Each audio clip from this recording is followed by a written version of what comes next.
Chapter 707. Yunantian ignored Yanji and turned to Feng Xiangtian with a smile. So your wuxia cultivators, please go ahead. He didn't introduce himself and everyone else as he didn't want to waste time talking. After all, the difference in cultivation was too big. The so-called supporting Immortal Island sect leader wasn't even worth mentioning in his eyes. But then again, with his identity, he was already very cultured to speak so politely to Feng Xiangtian. Although he didn't say everyone's identity, Feng Xiangtian and the others already knew. Especially when the two of them were arguing just now, Yunantian and Yanji's names made the wuxia cultivators' hearts jump. These were the names of the soul formation realm lords of the various countries. Then I won't disturb you all. Feng Xiangtian didn't dare to show any temper. He cupped his hands at Yunantian and the others respectfully. He led the group of people and turned, wanting to go around these terrifying people. The various countries' lords looked at these wuxia cultivators who were trembling like chickens and sneered. It wasn't convenient to touch them now, but once Bai Changchun went to the East Holy Land, these people would undoubtedly be lambs waiting to be slaughtered. They wouldn't be able to run even if they wanted to. Hua Zongming, who was holding Yanji, looked at the wuxia cultivators floating away in front of him expressionlessly. However, his eyes suddenly lit up. He saw that there were several women standing on one of the flying artifacts. One of them was a woman dressed in white. She was a rare beauty in this world. He couldn't help but shout, "Stop!" The various countries' lords all looked at Hua Zongming. Yanji, who was beside him, was even more confused. This guy told him that now wasn't the time to cause trouble, so why did he start again? The wuxia cultivators all stopped in fear. The leading flying artifact from supporting Immortal Island floated back. Feng Xiangtian braced himself and asked Hua Zongming, "May I know what advice the senior has for us?"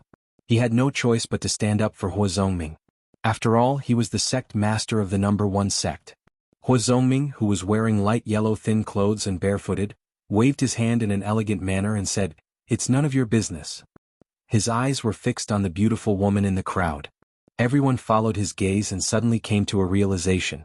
He must have seen a stunning beauty. No wonder. It must be known that Hua Zongming was a person who was famous for his love for beauties. His Great Light Palace was called a den of lust behind his back because he kept many beautiful women. It wasn't hard to guess what he liked by looking at his clothes that didn't fit his style. In fact, it wasn't just Hua Zongming. Many people's eyes lit up when they saw that woman. That woman was none other than the leader of the Moon Clan, Xianghua Fairy. She was famous for her looks in the cultivation world of wuxia. This was also because Bai Hua Fairy wasn't here, otherwise a pair of beauties would definitely be a feast for the eyes. Jade Flower Fairy's expression changed slightly. She naturally noticed Hua Zongming's lecherous gaze, and he was not the only one. Although she was angry, she was even more terrified because she couldn't afford to offend anyone here. He could only tilt his head to the side and pretend that he didn't see anything. The reason why the wuxia cultivators were here was naturally because they heard that Bai Changchun was going to the Eastern Holy Land. Therefore, the leaders of the various sects contacted each other and came together to see him off, to thank Bai Changchun for protecting the wuxia cultivation world for so many years. Of course, this was just a nice thing to say. The main reason was that every torture master of the Ghost region was a top expert who could shake the cultivation world. The next torture master would probably be no worse. The hundreds of sect leaders had come here and put on such a grand show because they wanted to show respect to Senior Bai. Or rather, they wanted to play the pity card, hoping that Senior Bai could speak to the next enforcer and continue to protect the world of cultivators in wuxia. According to their thinking, since Bai Changchun could take care of the wuxia cultivation world for so many years, it was obvious that he had deep feelings for the wuxia cultivation world. They believed that if they came together to beg him, he wouldn't really ignore them. Therefore this scene happened. However, their thinking was just wishful thinking. Bai Changchun didn't take care of the wuxia cultivation world like they thought. First of all, when they saw Bai Changchun later, it was still uncertain whether he would talk to them or not. Second, once Bai Changchun left, it would be difficult for them to leave this place safely. Jade Flower Fairy had just turned her head to one side when a white figure suddenly appeared in front of her. She was a little surprised, but then she saw clearly who it was. It was the elegant man in a fluffy white robe who talked to Feng Xiangtian just now. He was looking at her deeply. Jade Flower Fairy was suddenly at a loss. She couldn't scold him, let alone beat him. "Sorry to disturb you, Fairy." Yunantian bowed politely and said, "I am Yunantian, the Lord of Lunangua. It is my honor to meet you today. I wonder if I have the honor to know your name?" Jade Flower Fairy bit her lips and bowed. "I am Jade Flower, the leader of the Moon Clan." Nice to meet you, senior. Hua Zongming's face darkened. He didn't expect that Yunnan Tian would take advantage of him after he stopped these people. Among the lords, many people were already snickering. They all knew that Yunnan Tian was not a good guy. There was a reason why he only accepted female disciples in his clan. Those who knew the truth all knew that the relationship between Yunnan Tian and the female disciples he accepted was not clear. It was just that, apart from cultivators at the last stage of the semi-god realm, Yunanshan's cultivation was considered high compared to the other lords. Everyone gave him some face and few people talked nonsense. Yunnan Tian really doesn't change. Pei Fong smiled at Qi Jiujuan and Ouyangda, who were beside him. He then shouted loudly, "Brother, you calm down for the time being. If there is anything, we can talk about it later. Please come over and have a chat." He did not want Yunnan Tian to cause any trouble now, lest everyone was implicated. Yunnan Tian glanced at Pei Fong and bowed to Jade Flower Fairy. "Oh, the famous Jade Flower Fairy. Nice to meet you. I will talk to you again when I have the chance." After that, he stepped back and teleported to the flying ritual implement where Pei Fong was. He glared at Pei Fong and said grumpily, "What's the matter?" Pei Fong shouted to the people of the wuxia cultivation world, "Let's go. Don't make trouble for yourselves." As soon as he spoke, no one stopped the wuxia cultivators. A group of people quickly flew away. At this time, Pei Fong turned to Yunnan Tian and said with a smile, "Brother, you, in terms of appearance, who in the world can compare to Lu Yanqing?" As soon as these words came out, many people couldn't help but burst into laughter. Everyone knew that Yunnan Tian had once pursued Lu Yanqing. Unfortunately, he was beaten up by his rival in love, Wen Lanfeng, and almost lost his life. From then on, Yunnan Tian didn't dare to provoke Lu Yanqing anymore. Pei Fong was obviously exposing his shortcomings. Yunnan Tian snorted coldly and flashed back to his original position. At this moment, everyone's laughter stopped abruptly and they looked around. The whistling sound of the wind gradually became louder, and the blowing sea breeze suddenly became stronger. The strange thing was that this wind wasn't from the north, south, east, or west. It was a little messy and it became more and more vigorous. When it blew on their faces, it felt like something was slapping their faces. The blue sea below lost its rhythm and gradually became turbulent. Just as everyone was looking at each other in dismay, they suddenly heard the faint rumbling of thunder coming from all around them. Everyone quickly looked around and saw dark clouds coming from the horizon. They came from all directions and seemed to be gathering in this direction. Under the dark clouds, ferocious thunderbolts, dragons, snakes, and flood dragons were shining brightly. They connected the sea and the dark clouds in the sky and were moving quickly. The wind became stronger and was close to a storm. The sea was completely angry and set off monstrous waves. "The East Holy Land is about to open," Pei Fong said with a smile on his face. What he meant was that Bai Changchun was finally leaving. Ouyangda and Qi Jiujuan nodded slightly. Many people present had seen the opening of the East Holy Land. They all understood that this was a sign of the opening of the East Holy Land.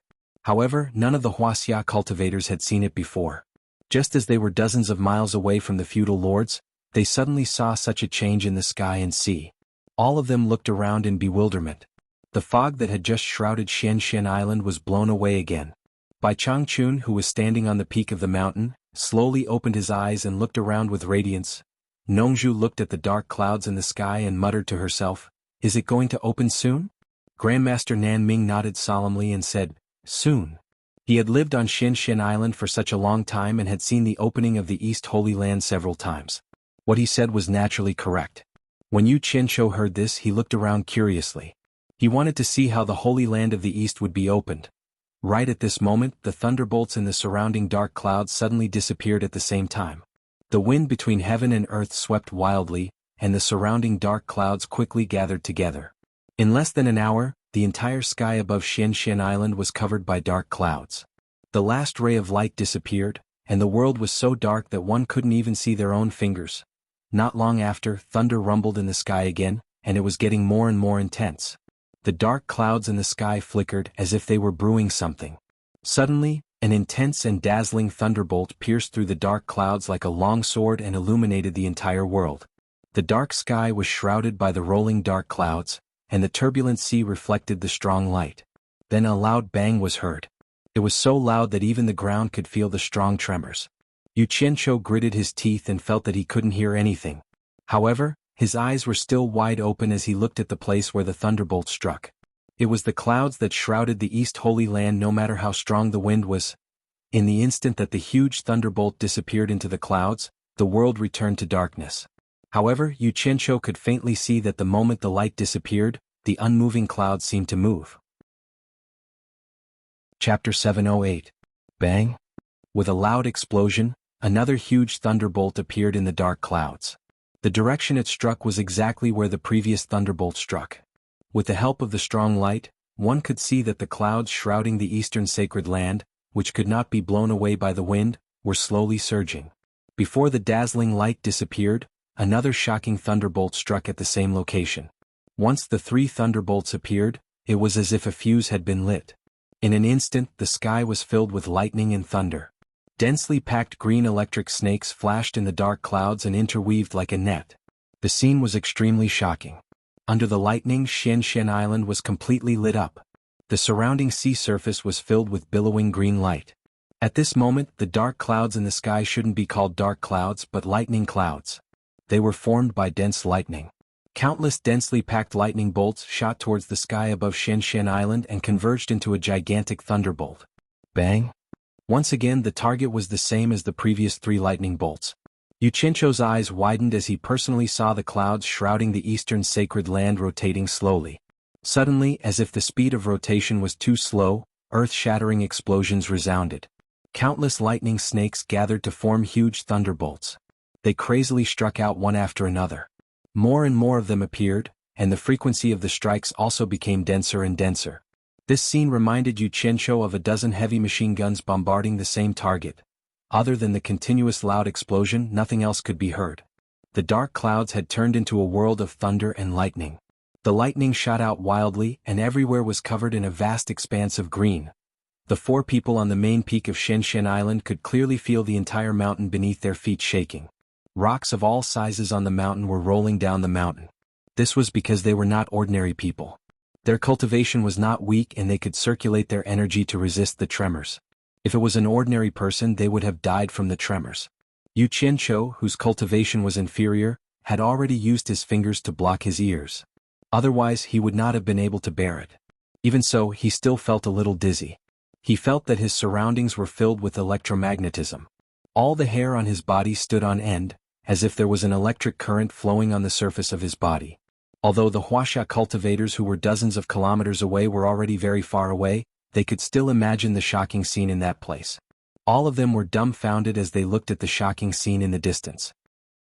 Suddenly, someone noticed that hundreds of figures were flying towards the place where the lightning flashed and thunder rumbled. The lords of the various countries had already kept their flying artifacts and were flying over quickly. They gathered at a spot several miles away from Xianxia Island and hovered in the air. Looking at the might of the world before them, even though this was not the first time they had seen it, they still felt their hearts tremble. In that instant they felt how insignificant they were. In the face of the might of heaven and earth, no matter how high his cultivation was, he was nothing more than an ant in this world. The continuous thunderbolts continued for nearly an hour before they finally calmed down. The wind between the sea and the sky was getting fiercer and fiercer. That was because a huge whirlpool had formed in the sky where the lightning struck. It produced a powerful suction force and stirred up the surrounding airflow. Bai Changchun, Grandmaster Nanming and Nongzhu were like nails nailed to the mountain peak, not moving an inch. On the other hand, Xianxia was dumbfounded. He could not withstand it with his cultivation. He lost his center of gravity due to the strong wind. His clothes fluttered in the wind, and he felt like he was about to float away with the wind. Nongzhu looked at his bewildered expression and laughed sinisterly. At this moment, Grandmaster Nanming's bear-like palm pressed on Xianxia's shoulder. A warm current flowed into Xianxia's body, and he immediately stood firmly on the spot like a stake. Xianxia finally relaxed and could enjoy the scenery with peace of mind. The dense lightning in the dark clouds gradually died out, and the last ray of light between the heavens and the earth disappeared as well. Once again they were plunged into complete darkness. All that was left in the surroundings was the strong wind blowing ceaselessly. However, Xianxia could clearly feel that the strong wind was slowly rising into the sky. The sound of the surging waves seemed to be gradually calming down, and it was no longer as impatient. At this moment, Grandmaster Nanming withdrew his palm from Xianxia's shoulder. Xianxia stretched out his hand to feel up and down in the darkness. The wind was indeed much weaker, and the whistling sound reached the sky. Ouch! Yu Qianqiu cried out in pain. In the darkness, Nongzhu said angrily, Yu Qianqiu, is there something wrong with you? How dare you touch my butt? Yu Qianqiu hurriedly explained, don't misunderstand, I don't have that kind of hobby. I really didn't do it on purpose. I just wanted to feel the wind and I accidentally touched you. Amidst their whispers, Grandmaster Nanming's laughter could be heard. Wah! Old man Nanming, you. Nongzhu screamed as her but was pinched by someone. Don't misunderstand. I didn't do it on purpose. I just wanted to feel the wind, Grandmaster Nanming snickered. Amidst the crackling noises, Nanming ancestors' blood-curdling screams could be heard. Nongzhu roared in anger, King feel the wind, is it something you pinched with your hands? Yu Qianqiu quickly moved away to avoid being affected by the two people. Not long after, a bright white light appeared in the surrounding horizon, and it was expanding rapidly. The dark clouds in the sky were shrinking rapidly. In less than an hour, light once again shone on this part of the sea. The eastern sacred land was originally shrouded in white fog, but now, a black whirlpool appeared in the sky. It sucked in the dark clouds that were as thick as ink, like a tornado pillar. The area of the dark clouds in the sky became smaller and smaller, and they were gradually swallowed by the black whirlpool. After a while, the last piece of dark cloud was sucked in by the whirlpool. The sky returned to being bright and sunny, and the blue waves of the sea rippled normally. The only difference was that above the eastern sacred land, in the whirlpool that was dozens of meters wide, a dense electric web suddenly appeared. It was like a huge beast opening its fangs to devour. After more than 300 years, the eastern sacred land has finally opened. Grandmaster Nanming let out a long sigh. Yu Qianqiu turned his head and saw that his red hair and red beard had become messy as if someone had pulled them. Needless to say, it was definitely done by the furious Nongzhu. There were also many footprints on the buttocks of his red underpants. He reckoned that Nongzhu had something to do with them. Yu Qianqiu didn't have the mood to pay too much attention to this. He looked at the whirlpool that gathered lightning and said in a daze, this whirlpool is the entrance to the eastern sacred land? Grandmaster Nanming nodded and said, that's right. An entrance with no exit can only be maintained for a period of time. After 6 hours it will automatically close and return to normal. If you want to enter again you have to wait for the next opening in 300 years. The three of them looked at Bai Changchun at the same time. They saw Bai Changchun, who was standing with his hands behind his back, slowly turn around and stare behind him expressionlessly. The three of them followed his gaze and immediately noticed the group of people several miles away. The cultivation of that group of people wasn't weak. They immediately noticed Bai Changchun looking at them, and they looked at each other guiltily. Pei Fang's fat face twitched and he smiled awkwardly at the crowd. Bai Changchun is leaving, let's send him off. With him in the lead, more than 100 people quickly flew over. The space at the top of the main peak was limited, and it couldn't accommodate more than 100 people. Furthermore, they didn't dare to stand together with Bai Changchun, so they all landed at the foot of the main peak. All of them sneaked glances at Bai Changchun, but to their surprise, they realized that Yu Qianqiu was actually standing next to Bai Changchun. Grandmaster Nanming and Nongzhu were still acceptable, but that guy had such a big responsibility. What right did he have to stand next to Bai Changchun? Yu Qianqiu stared at the group of soul-forming experts below him, and he felt very pleased. The feeling of looking down at a group of soul-forming experts from a high position was very, very satisfying. Pei Fang cupped his broken palm and said with a smile, we learned that Brother Bai is leaving, so we specially came to send you off. Nanming, Nongzhu, you're here too. Yo. Brother Yu Qianqiu is here too. Bai Changchun's sharp gaze swept across the people below, and finally he stared at Pei Fang. He said lightly, Pei Fang, are you the leader? His indifferent words immediately scared Pei Fang so much that cold sweat broke out on his back. There were too many meanings in his words, and it was easy for people to misunderstand. Pei Fang's expression changed and he immediately waved his hand and said, no, we all agreed to come together. We thought that you were going to leave, so we all thought that we should send you off. As he said this, he turned around and asked the people behind him, what do you think, everyone? Yes, we should send him off. The group of people replied meekly. None of them dared to raise their voices. Looking at the situation, the people standing at the front couldn't wait to shrink back even more. Now this was majestic. He could scare a group of soul-forming experts like grandchildren. Yu Qianqiu's eyes lit up, and he looked at Bai Changchun with great admiration. Nongzhu, an ancestor of Nanming, looked at each other and shook their heads slightly. Bai Changchun's despotic power had suppressed everyone for too long, causing everyone to be afraid to the bone. One wrong look from him could immediately make a group of people tremble with fear.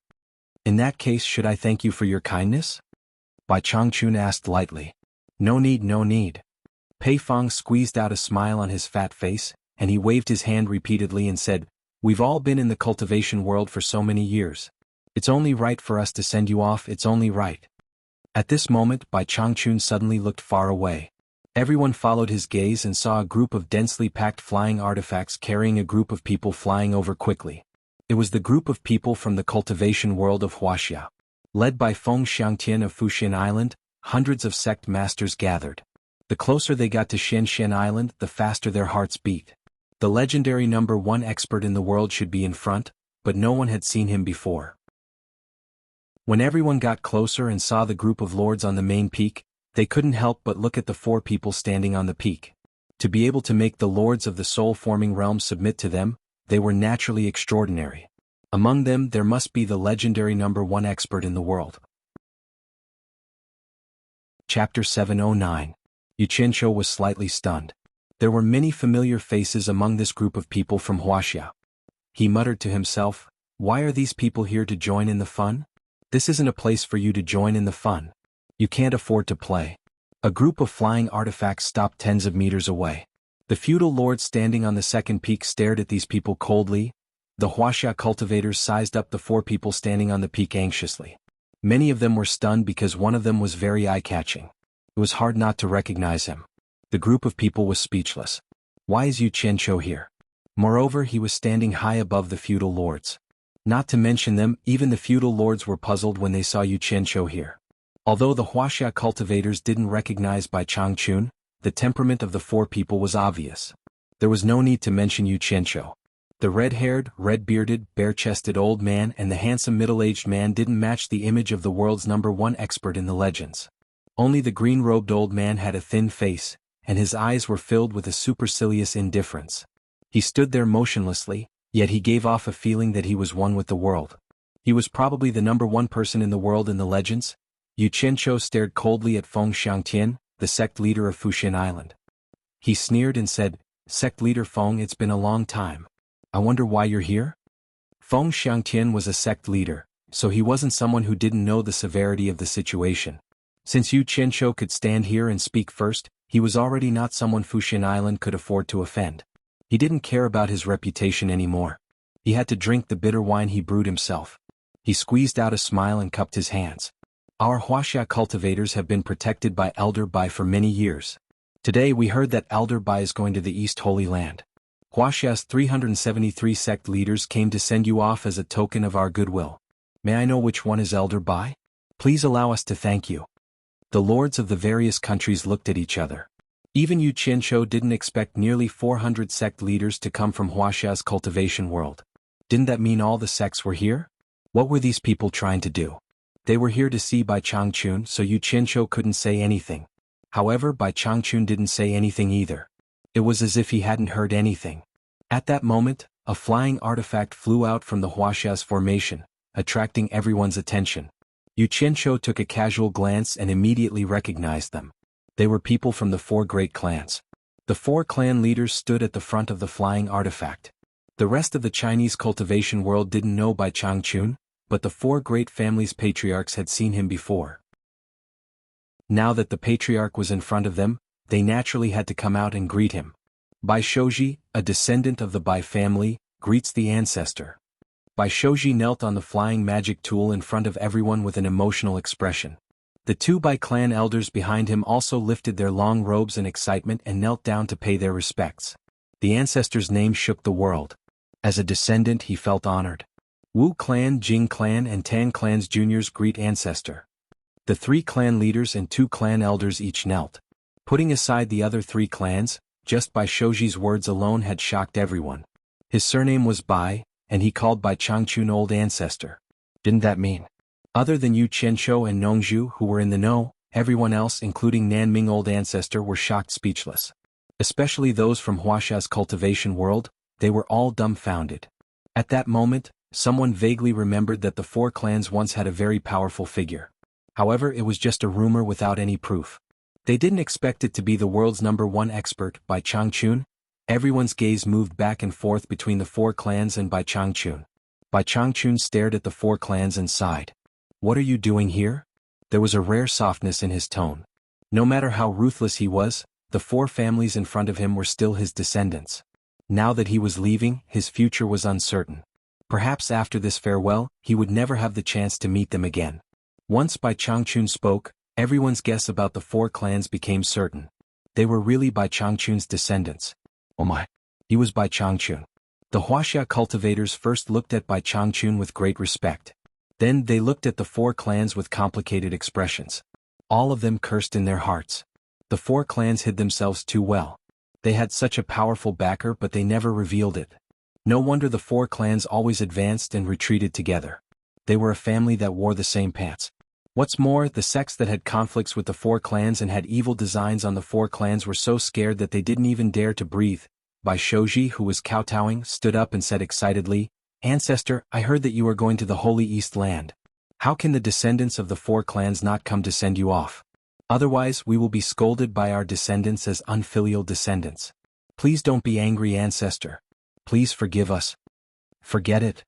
Bai Changchun raised his hand at the four clans and said, "Get up." "Thank you, Ancestor." The four clans kowtowed and stood up. They looked at Bai Changchun excitedly. Apart from the four clan heads, the other 6 clan elders had never seen Bai Changchun before. Originally, some of the 6 elders had doubts about the 4 clan heads going to the Demon Ghost region to see Bai Changchun. Now all their doubts were gone. All that was left was excitement. Ancestor's might shook the world. He was truly the world's #1 expert. This glory was enough for future generations to praise and be proud of. "Yu Qianqiu!" Bai Changchun suddenly called out. Yu Qianqiu was stunned. He thought that Bai Changchun wouldn't reveal their master-disciple relationship in front of everyone. However, since he had called out to him in front of everyone, it was time to announce their relationship. He immediately bowed and said, "Disciple is here." "He is." The surroundings immediately became chaotic, and a wave of exclamations rang out.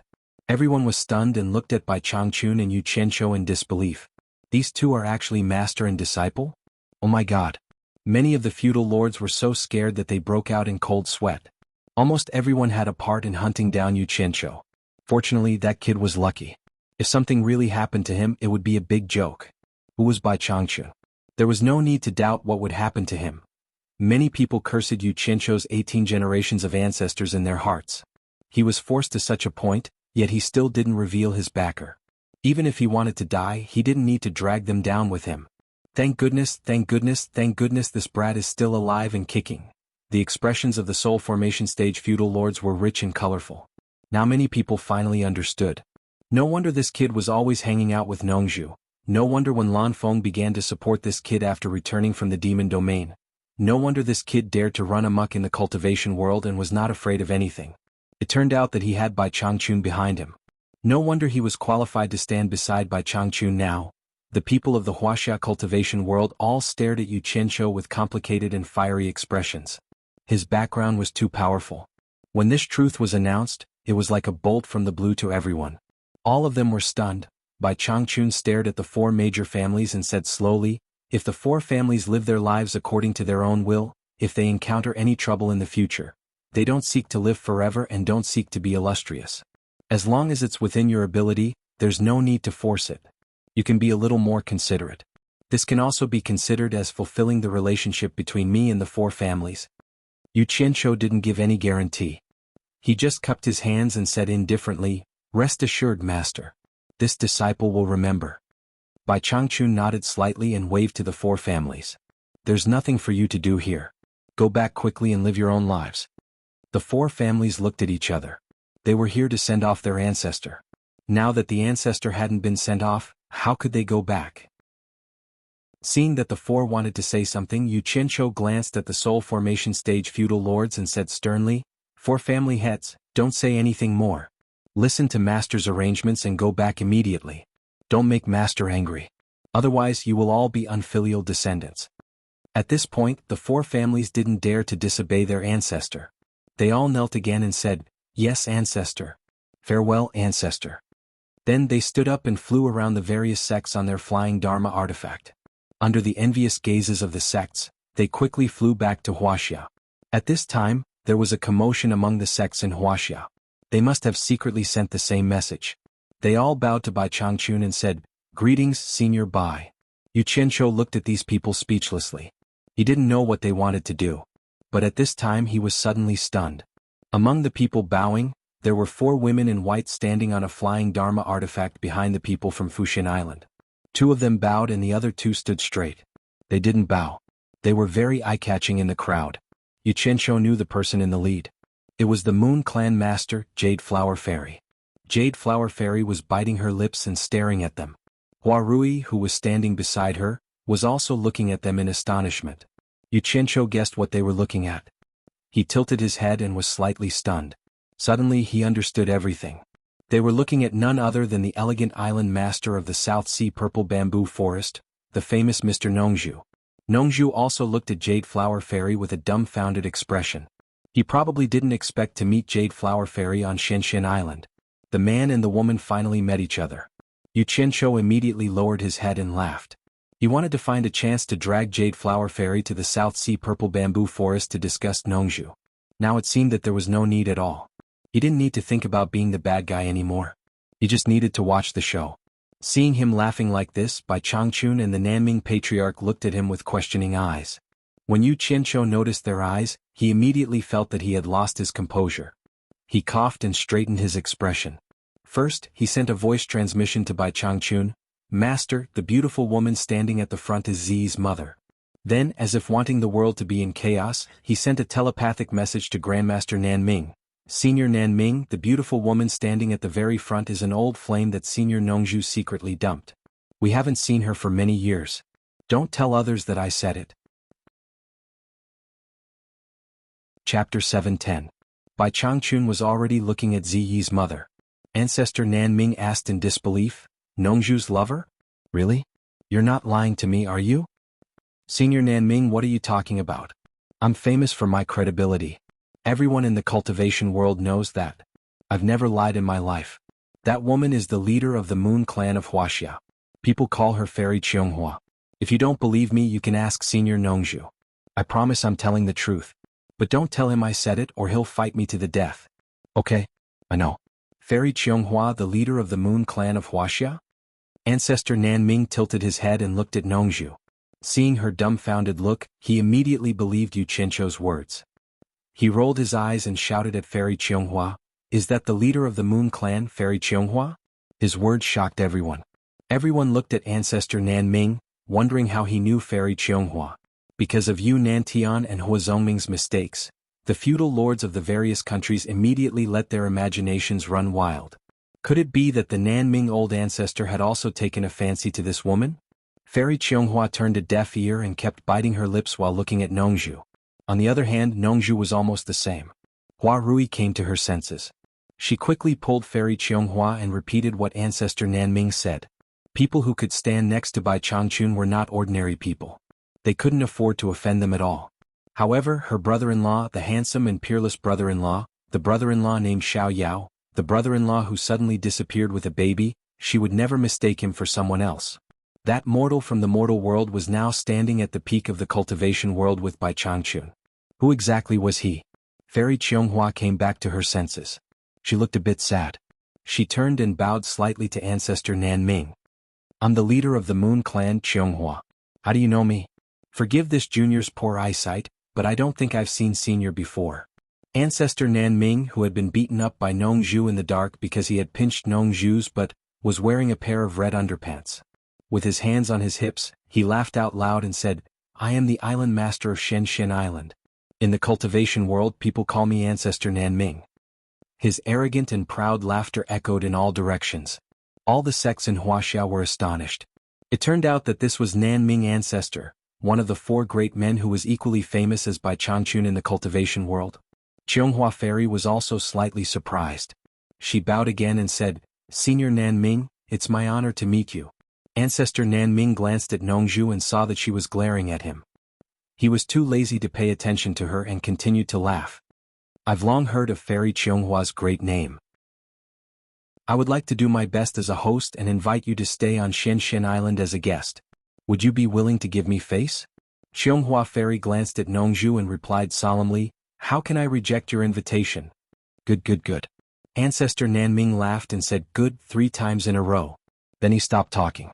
Almost everyone present could not wrap their heads around this and did not know what was going on.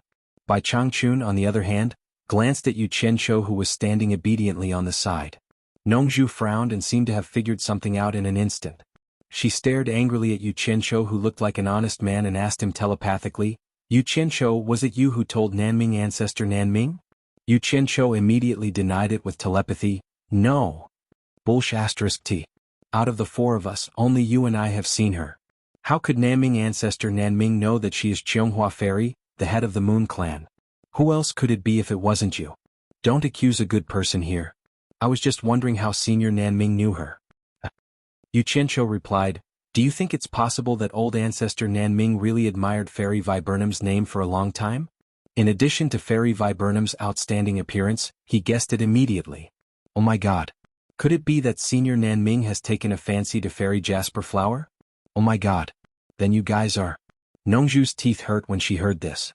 The muscles on her face twitched and a trace of panic flashed across her face. She turned to look at the smiling ancestor Nanming and found that he was staring at Xianghua Fairy with an expression that he had never shown to any woman before. The more she looked like Xianghua Fairy. It was really like what Yu Qianzhou had said. At this moment, Bai Changchun slowly floated up into the sky and turned to face the black whirlpool in the white fog that enveloped the East Holy Land. His body gradually rose into the sky. In an instant, everyone's eyes were focused on the rising figure in the green robe. They all knew what he was going to do. The blue sky, the blue sea, the East Pole opened. Bai Changchun slowly rose into the sky, ready to take the risk alone. Although the figure in the green robe was thin, it gave people a sense of heroism at this moment. Nongzhu and ancestor Nanming's expressions instantly became solemn, and they were vaguely worried. The lords of various countries looked a little expectant, as if they could not wait for Bai Changchun to leave quickly. As for Yu Qianzhou, he seemed to be a little indifferent. He only came here to see how his master entered the legendary East Holy Land. If it was not for the long talk that lasted through the night, Yu Qianzhou would probably also be worried about Bai Changchun. However, after the long talk that lasted through the night, he knew the details of Bai Changchun's cultivation, and basically he was not worried anymore. Moreover, just in case, he even revealed the secret of the golden bead teleportation and even gave Bai Changchun a bunch of small silver beads so that if Bai Changchun encountered any danger that he could not solve, he could immediately contact him and he would immediately move Bai Changchun out. All the wuxia cultivators looked at each other, and they all looked at Feng Xiangtian expectantly. Feng Xiangtian had no choice but to bite the bullet and shout loudly, Senior Bai, the wuxia cultivation world is in danger, please save us, Senior. Bai Changchun turned a deaf ear to him and continued to rise. He was already close to the center of the black vortex. Swoosh! The lords of various countries stared at Feng Xiangtian like sharp blades, and they could not wait to poke a bloody hole in his body. What does this guy want to do?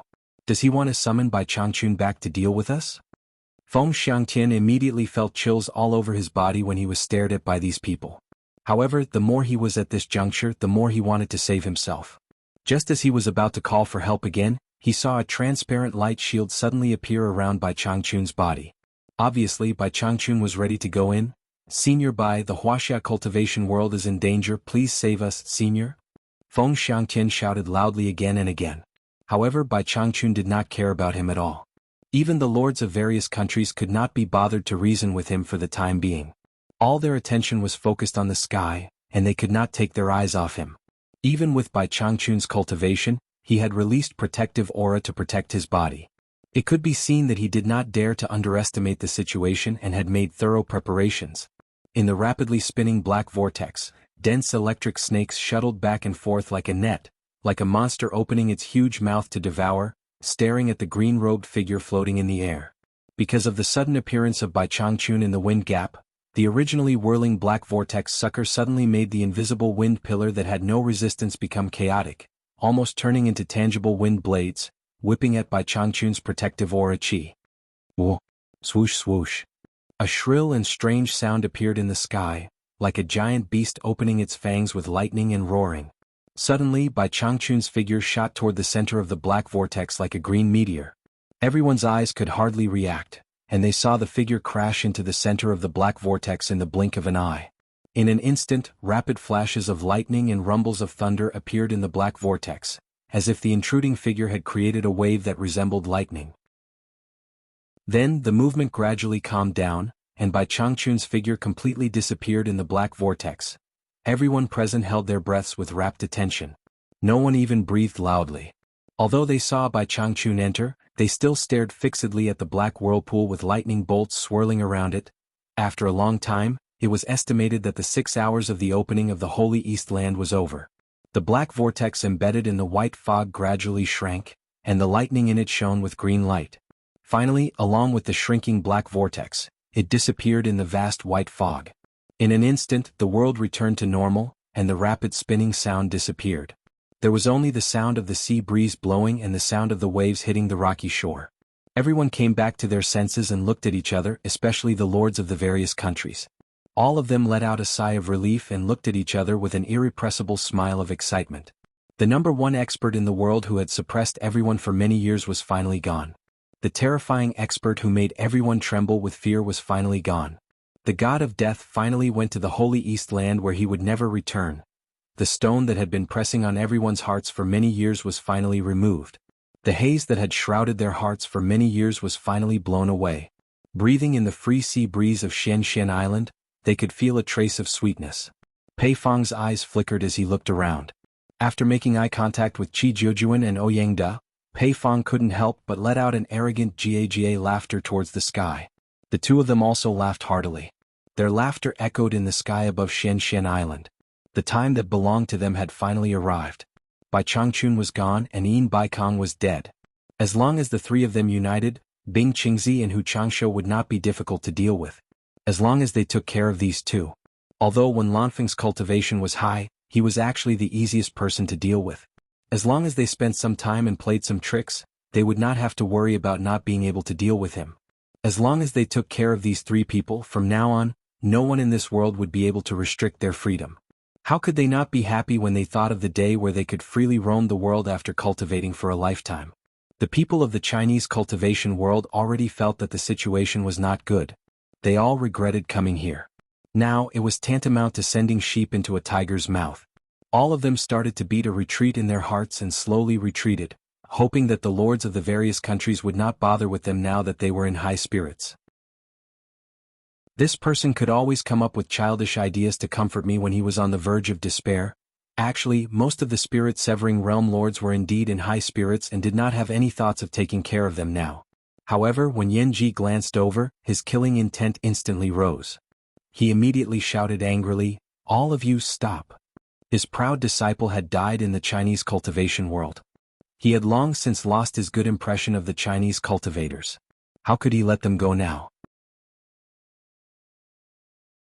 Chapter 7:11. Before he finished speaking, Yanji's figure had already disappeared from where he was and blocked the retreat of the wuxia sections. He floated in the air with a ferocious expression and sneered, "Want to run? Since you've delivered yourselves to me, why don't you all stay here?" The small sects that had been standing at the back immediately became the first to retreat. Some of them even almost bumped into Yanji, who had suddenly appeared. They were so frightened that they quickly retreated with their flying celestial devices. The wuxia sects were like birds startled by the mere twang of a bowstring. They were all in a mess, huddling together and taking unnecessary precautions. Seeing this scene, many of the feudal lords burst into laughter. Yanji was obviously very proud of his ability to scare the wuxia sects like this. He pointed at the sect that almost bumped into him and said arrogantly, "How dare you talk back to me? All of you kneel and kowtow to apologize, or I'll start with you first." There were only 3 people standing on the small flying celestial device. Hearing this, all of them were extremely indignant. However, they were no match for Yanji, who was a legendary soul formation expert. They might not be able to escape today. Nongzhu and the great ancestor of Nanming silently looked at the wild lords of the various countries and didn't say anything. These people had been suppressed by Bai Changchun for many years.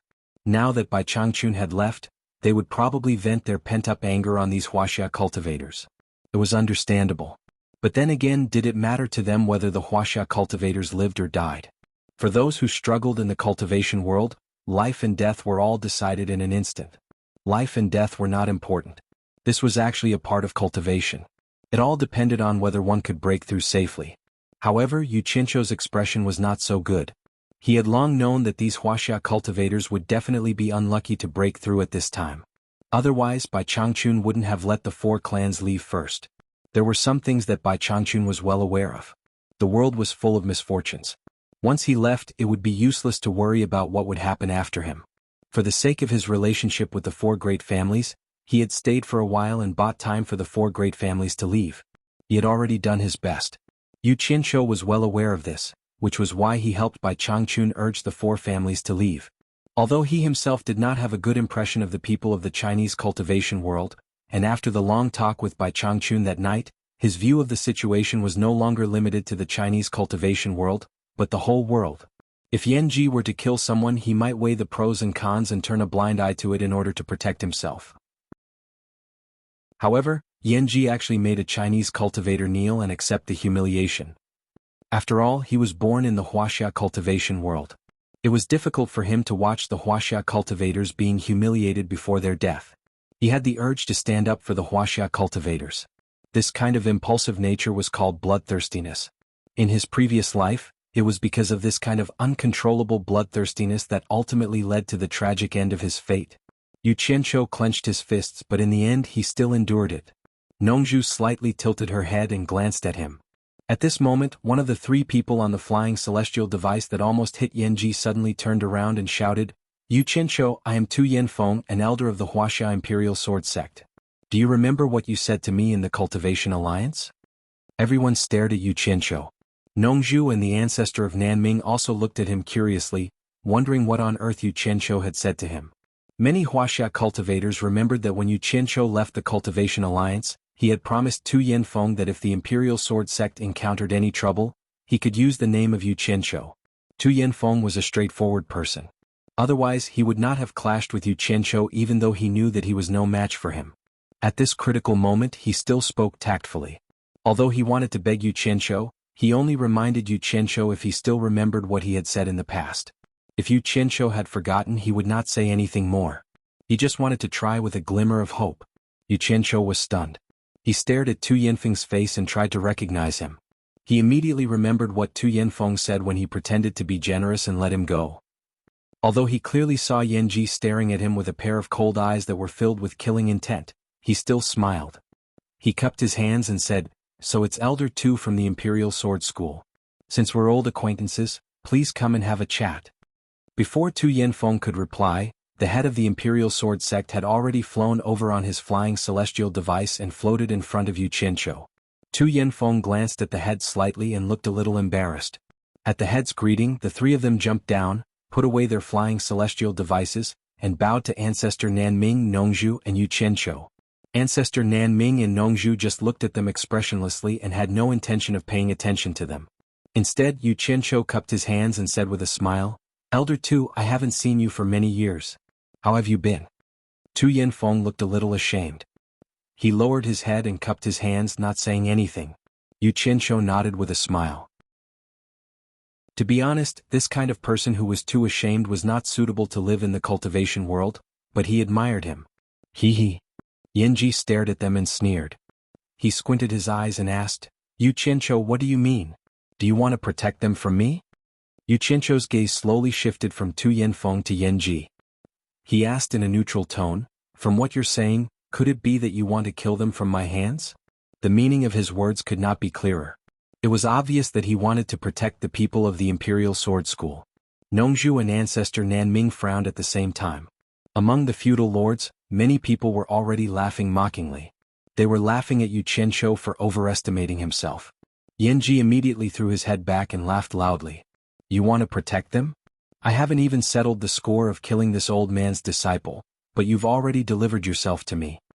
Xianxia said disdainfully, "Old man, it's not that I'm looking down on you, but I'm standing right here. If you have the ability, come and try to touch me." Presumptuous. It's time to settle the score between us.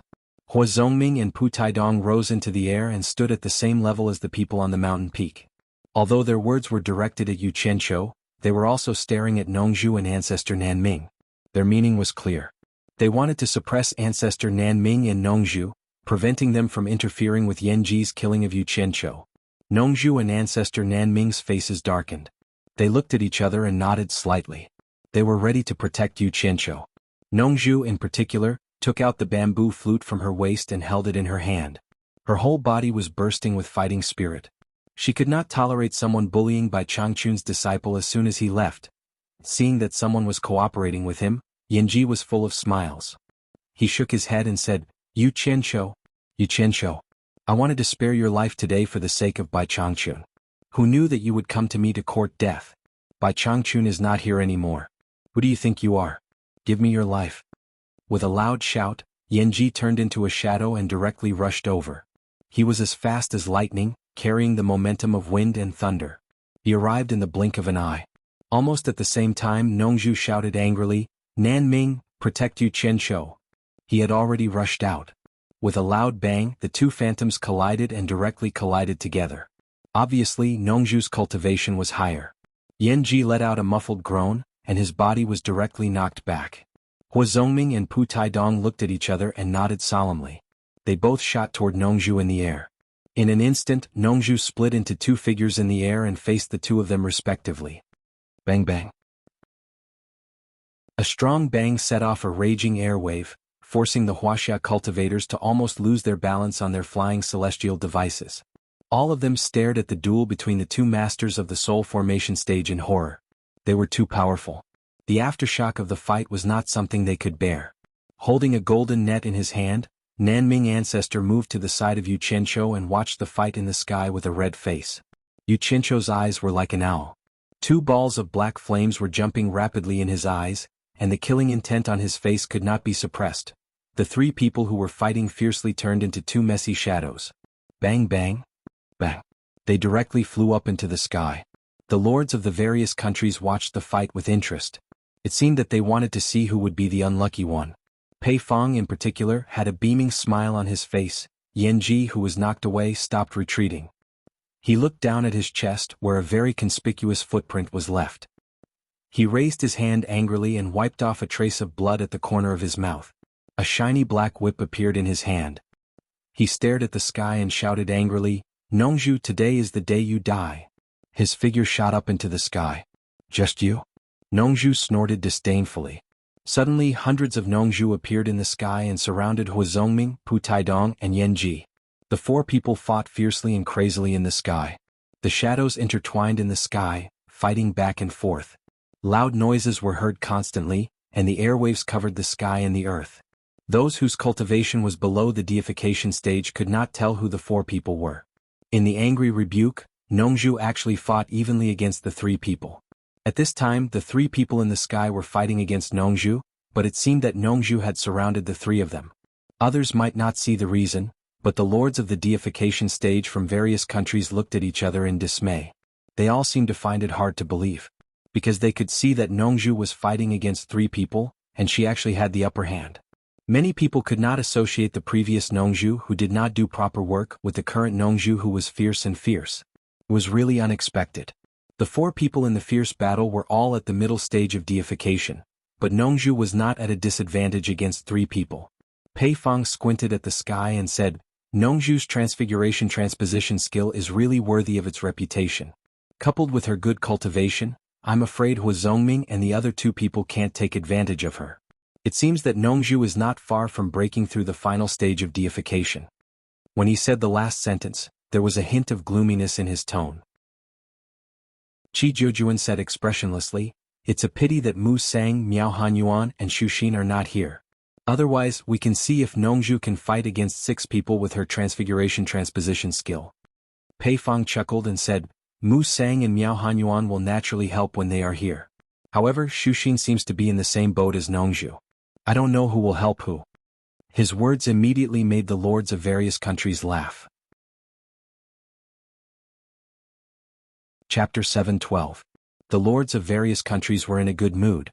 They were all watching the show. But the wuxia cultivators were watching the fierce fight above them in horror. They didn't dare to leave or run away. They were all standing there restlessly. With tears in her eyes, Xianghua Fairy stared at the fierce fight in the sky.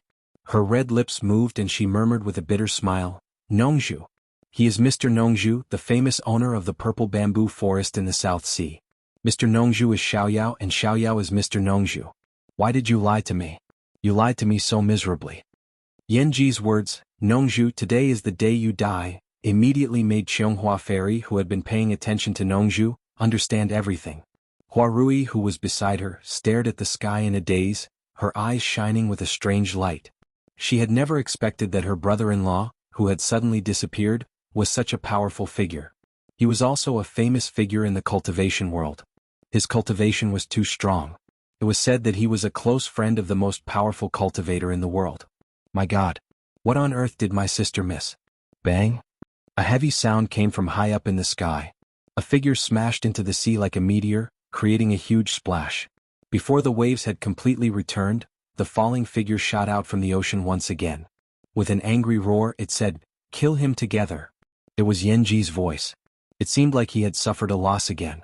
As soon as he finished speaking, 2 beams of sword light appeared in the sky. They shone with each other and strangled Nongzhu's hundreds of phantoms crazily. Yanji, who had rushed up to the sky, waved the long whip in his hand completely. In an instant, the dark and gloomy whip shadows shot out disorderly like arrows. After cooperating with Hua Zongming and Pu Taidong, who were moving freely in the sky, they immediately suppressed the over 100 shadows of Nongzhu to less than 50. It made people feel that Nongzhu was in a precarious situation. Xianghua Fairy was still immersed in the memories of the past with tears in her eyes, but Huarui was a little worried by the movement above. Senior Nanming, go and help Senior Nongzhu. I'm fine here. Yuqiancho said in a low voice. Although he couldn't see clearly what was happening above, he could feel that Nongzhu's chi power was suppressed by Yanji and the other 2. Old ancestor Nanming turned around to look at him, and he was instantly slightly shocked. He discovered that there were 2 balls of pitch-black flames leaping about in Yuqiancho's eyes as if they were about to jump out of his eye sockets uncontrollably. Moreover, he could faintly feel a bone-chilling coldness from Yuqiancho's body. That faintly discernible and terrifying aura made one's hair stand on end.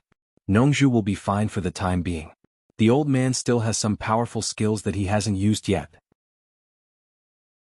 Just as Patriarch Nanming finished speaking, the situation in the sky suddenly changed. Dozens of phantoms of Nongzhu, who had been suppressed by the 3 of them, suddenly emerged from the gaps of their encirclement. Dozens of phantoms danced in the air like flying fairies. The speed was getting faster and faster. The people watching from below only felt that their eyes were blurred. In an instant, each of Nongzhu's phantoms suddenly appeared as a clone. In the blink of an eye, hundreds of vivid and lifelike Nongzhu appeared in the air and surrounded the 3 of them again. Yanji and the other 2 were so fast that their figures could not be seen clearly. They attacked each of Nongzhu's phantoms crazily, but it seemed that every attack missed. They couldn't find out which one was the real Nongzhu. All of Nongzhu's phantoms suddenly stopped moving in the air. Some were standing, some were lying, some were leaning, some were tilting, and some were sitting with their legs crossed. Each of them was vivid and lifelike. They were handsome and elegant, fully displaying the peerless elegance of the most handsome man in the world. Every attack of Yanji and the other 2 easily pierced, slashed through each of the phantoms. They had no effect on the hundreds of phantoms that stopped in the air. Because they were all phantoms, physical attacks had no effect on them. Just when the 3 of them had attacked every phantom without any effect, the hundreds of phantoms stared at the 3 of them with smiles on their faces. Suddenly, they gently placed the flute to their lips in unison. Their 10 fingers moved up and down the flute holes in a carefree and unrestrained manner. A melodious flute sound reverberated endlessly between the heaven and the earth. Suddenly the world became clear. It seemed that the people could no longer hear the whistling wind or the sound of the raging waves hitting the shore. They were in the sea area, but at this moment, they suddenly found themselves in a brilliant sea of flowers. The spring sun was beautiful and the flowers were gorgeous. Many butterflies were flying in the sea of flowers, and many children were running happily in the sea of flowers. They seemed to have returned to their childhood, playing hide and seek and catching butterflies in the flowers. And they were one of the happy children. Just when they were gradually immersed in the happy times of their childhood, Pei Fong suddenly shouted angrily, "What a powerful sound illusion!" The phantoms in front of them suddenly shattered like porcelain vases that had fallen to the ground. All the beautiful scenes were shattered into pieces by Pei Fong's angry shout. In front of them was still Xianxia Island and still the sea area. They were all illusions. Everyone was shocked. Only now did they remember that the fight was still going on. But why was there no sound of fighting? They hurriedly looked again and just happened to see a body with its head smashed into pieces, falling powerlessly into the sea. In the air, Nongzhu and Huazongming stood face to face. However, Huazongming's head drooped down powerlessly. From his back, several bloody holes could be seen. A bamboo flute had pierced through his chest and drilled out from his heart. The hole at the end of the flute was bleeding profusely. Yanji's eyes were wide open, and he looked at Nongzhu in disbelief. He was swaying in the air, and the whip in his hand had long disappeared. One of his hands was covering his throat, and blood was flowing through the gaps between his fingers. His other hand, which was covering the left side of his chest, was also a patch of bright red. Yanji, I told you that you couldn't kill me, but you just didn't believe me. I didn't want to kill anyone, but you forced me to kill you. Why do you have to do this? Nongzhu looked at Yanji expressionlessly and said. Suddenly, a heavy palm landed on Huazongming's chest. The flute flew out from Huazongming's back and shot out in an arc. With a bang, it directly blew Yanji's head into pieces. The two corpses fell to the sea at the same time, splashing two waves. Nongzhu's flute drilled into the sea with a whoosh. It stirred in the sea for a while and then bounced out with a bang, landing in Nongzhu's hand in the air. Nongzhu held it in her hand and looked at it as if she was checking if it was clean. Then she nodded with satisfaction and teleported back to Nanming Ancestor and Yu Qianzhou's side. Everyone looked at Nongzhu in shock. Whether it was the lords of the various countries or the wuxia cultivators, they didn't expect that Nongzhu could kill 3 lords of the mid-divine transformation realm in the blink of an eye. 1 against 3. They were all at the mid-divine transformation realm, but he killed them all and he was completely unharmed. What did this mean? The lords of the various countries looked at each other. Yanji, Huazongming and Putaidong died just like that? This was a little hard for them to accept. They thought that Nongzhu would have a hard time in the future without Bai Changchun's support. Now it seemed that even without Bai Changchun's support, as long as he didn't offend the late divine transformation realm cultivators, he could still live freely without Bai Changchun's support. The skills he showed just now were enough to prove it. At least from the current situation, most of the lords might not be a match for Nongzhu. Jade Flower Fairy bit her lip. She didn't change at all because of Nongzhu's powerful skills. She still looked resentful with tears in her eyes. However, Huarui was different. Not only was she excited, but she couldn't hide the excitement in her eyes. She really wanted to run to Nongzhu, pull his arm and call him brother-in-law, happily just like in the past. Huarui's imagination ran wild. If brother-in-law could reconcile with sister with brother-in-law's ability, who would dare to touch the Moon Clan in the future? Nongzhu looked around coldly. The murderous aura around him was still there. He actually wasn't a bloodthirsty person. He just wanted to live a carefree life without competing with the world. He didn't want to offend anyone on purpose, nor did he want to have conflicts with anyone. He didn't want to kill anyone either. That was because he thought that he was born with no ambition. There was no need for him to waste his energy fighting with others. However, he wasn't a soft-hearted person either. When it was time to kill, he never hesitated. Today, even though he killed to protect Yu Qianzhou, it was also to avoid trouble for himself in the future. He deliberately killed in front of everyone to intimidate them.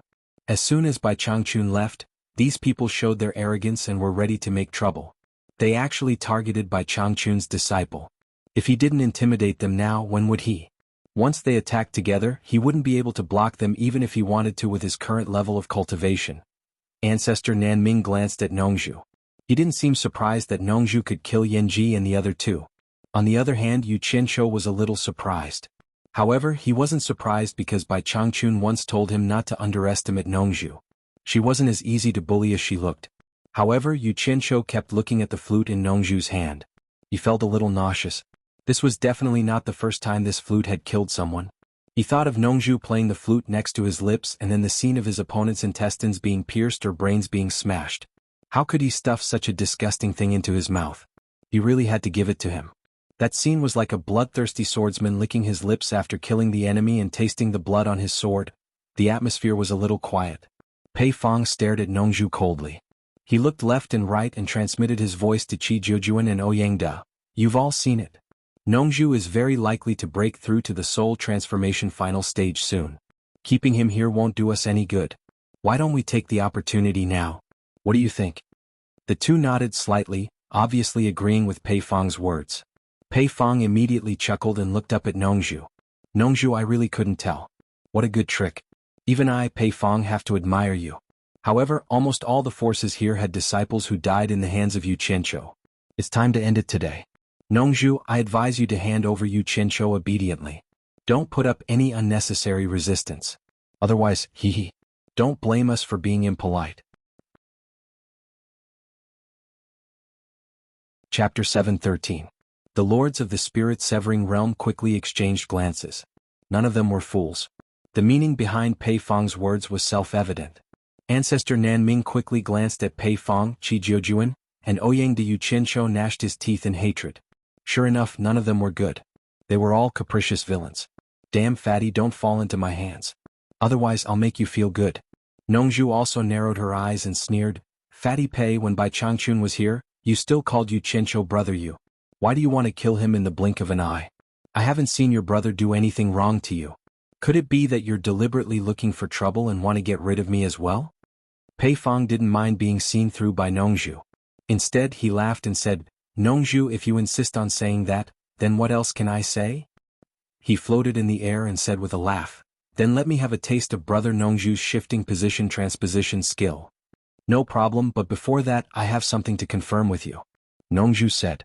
Pei Fong waved his hand and pretended to be generous. Say it. As long as it's something that can be said, I'll tell you. What he said was the same as not saying it. Nongzhu snorted, I've asked you about this matter in the cornucopia before. That day, when Yuqinshu confronted the underworld messenger at the cornucopia, the underworld messenger suddenly found out about Yuqinshu's identity when he was leaving. Was it you who leaked it? Pei Fong's smile froze. He didn't expect that she would suddenly ask about this matter. He immediately became angry and shouted, Nongzhu, don't talk nonsense here. I've already said that it's none of my business. He was the one who did it, but he definitely wouldn't admit it. The reputation of betraying the enemy and colluding with the enemy was much worse than some bad reputation. Nongzhu sneered. She looked at Yuqinshu and said, Do you know what to do now? Yuqinshu stared at Pei Fong coldly. He knew that Nongzhu would not say something like that without reason. It seemed that Pei Fong had done something behind her back then. It was no wonder that the green-browed guy had suddenly turned against him. Yuqinshu stared at Pei Fong coldly. But the strange thing was, why did Nongzhu tell him this now? However, Nongzhu's next words immediately made him understand. Nongzhu said, Help me take care of Zi. Hearing this, Yuqinshu was shocked. Nongzhu obviously knew that he was no match for Pei Fong, and she was entrusting him with her funeral. At this time, Nongzhu told him that she had been plotted against by Pei Fong. She just wanted to tell him that she would avenge him if there was a chance. Nongzhu was ready to die. Ancestor Nanming suddenly looked at Nongzhu. He and Nongzhu were old friends, but he didn't understand why Nongzhu thought that Yuqinshu could escape and have a chance to avenge him. In addition to Pei Fong, Qi Jiujuan and Ouyang De were also eyeing him covetously. Of course, he didn't know that Bai Changchun had once told Nongzhu that Yuqinshu was more resistant to death than the two of them. It seemed that he had a treasure to protect him, which made it difficult for others to kill him. Therefore he pinned his hope on Yuqinshu. Don't talk nonsense. I'll take care of your disciple for you. Pei Fong suddenly burst out a terrible momentum, and the airflow around him spread out like visible waves. Hua Rui suddenly grabbed Jasper Flower Fairy's arm, looking very nervous. If it was before, they might not know who Pei Fong was. But since the cultivation world of wuxia extended its tentacles, they naturally heard of this master at the last stage of wuxia. He was one of the legendary top 10 masters. Could Nongzhu deal with him? Damn it. Damn fatty, just you wait and see. Yuqinshu cursed in his heart and prepared to escape with Nongzhu. He couldn't let Nongzhu die in Pei Fong's hands.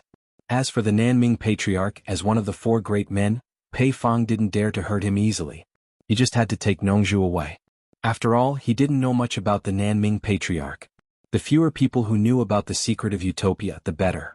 However, at this critical moment, a figure suddenly teleported over and stood in front of Nongzhu. He sneered at Pei Fong and said, Pei Fong, you're going too far. Bai Changchun just left and you're doing this.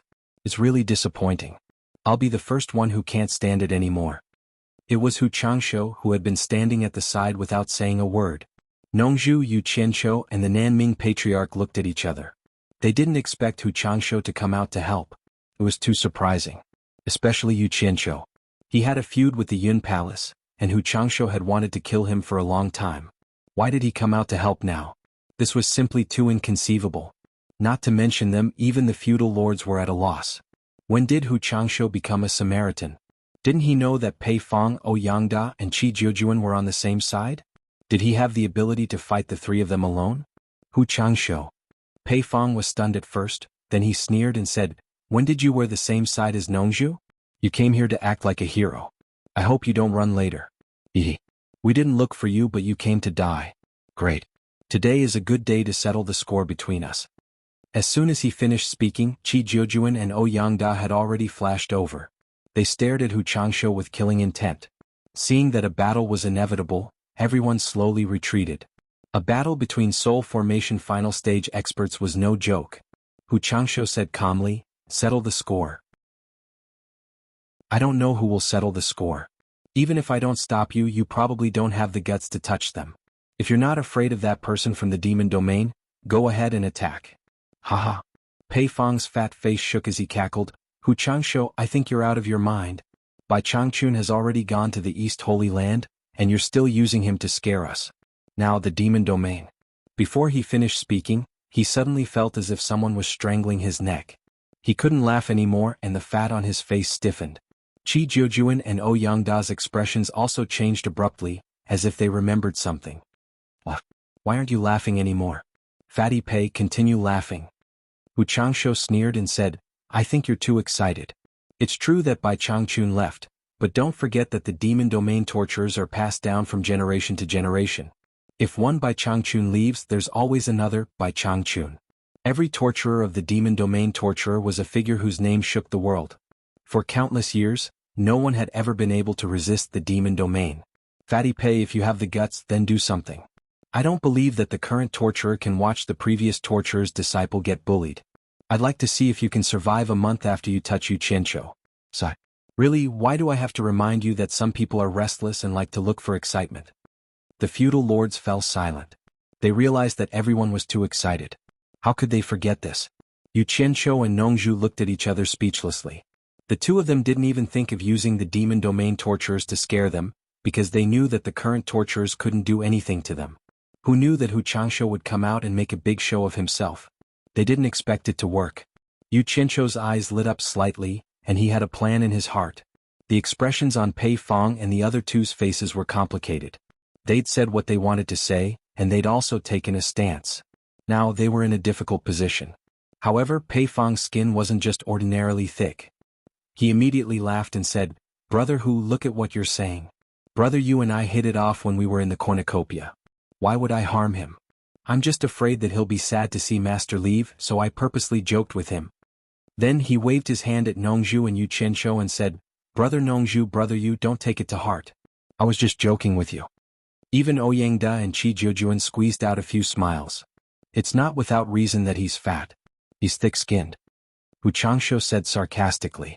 However, Pei Fong was really thick-skinned, so he didn't care about his sarcasm.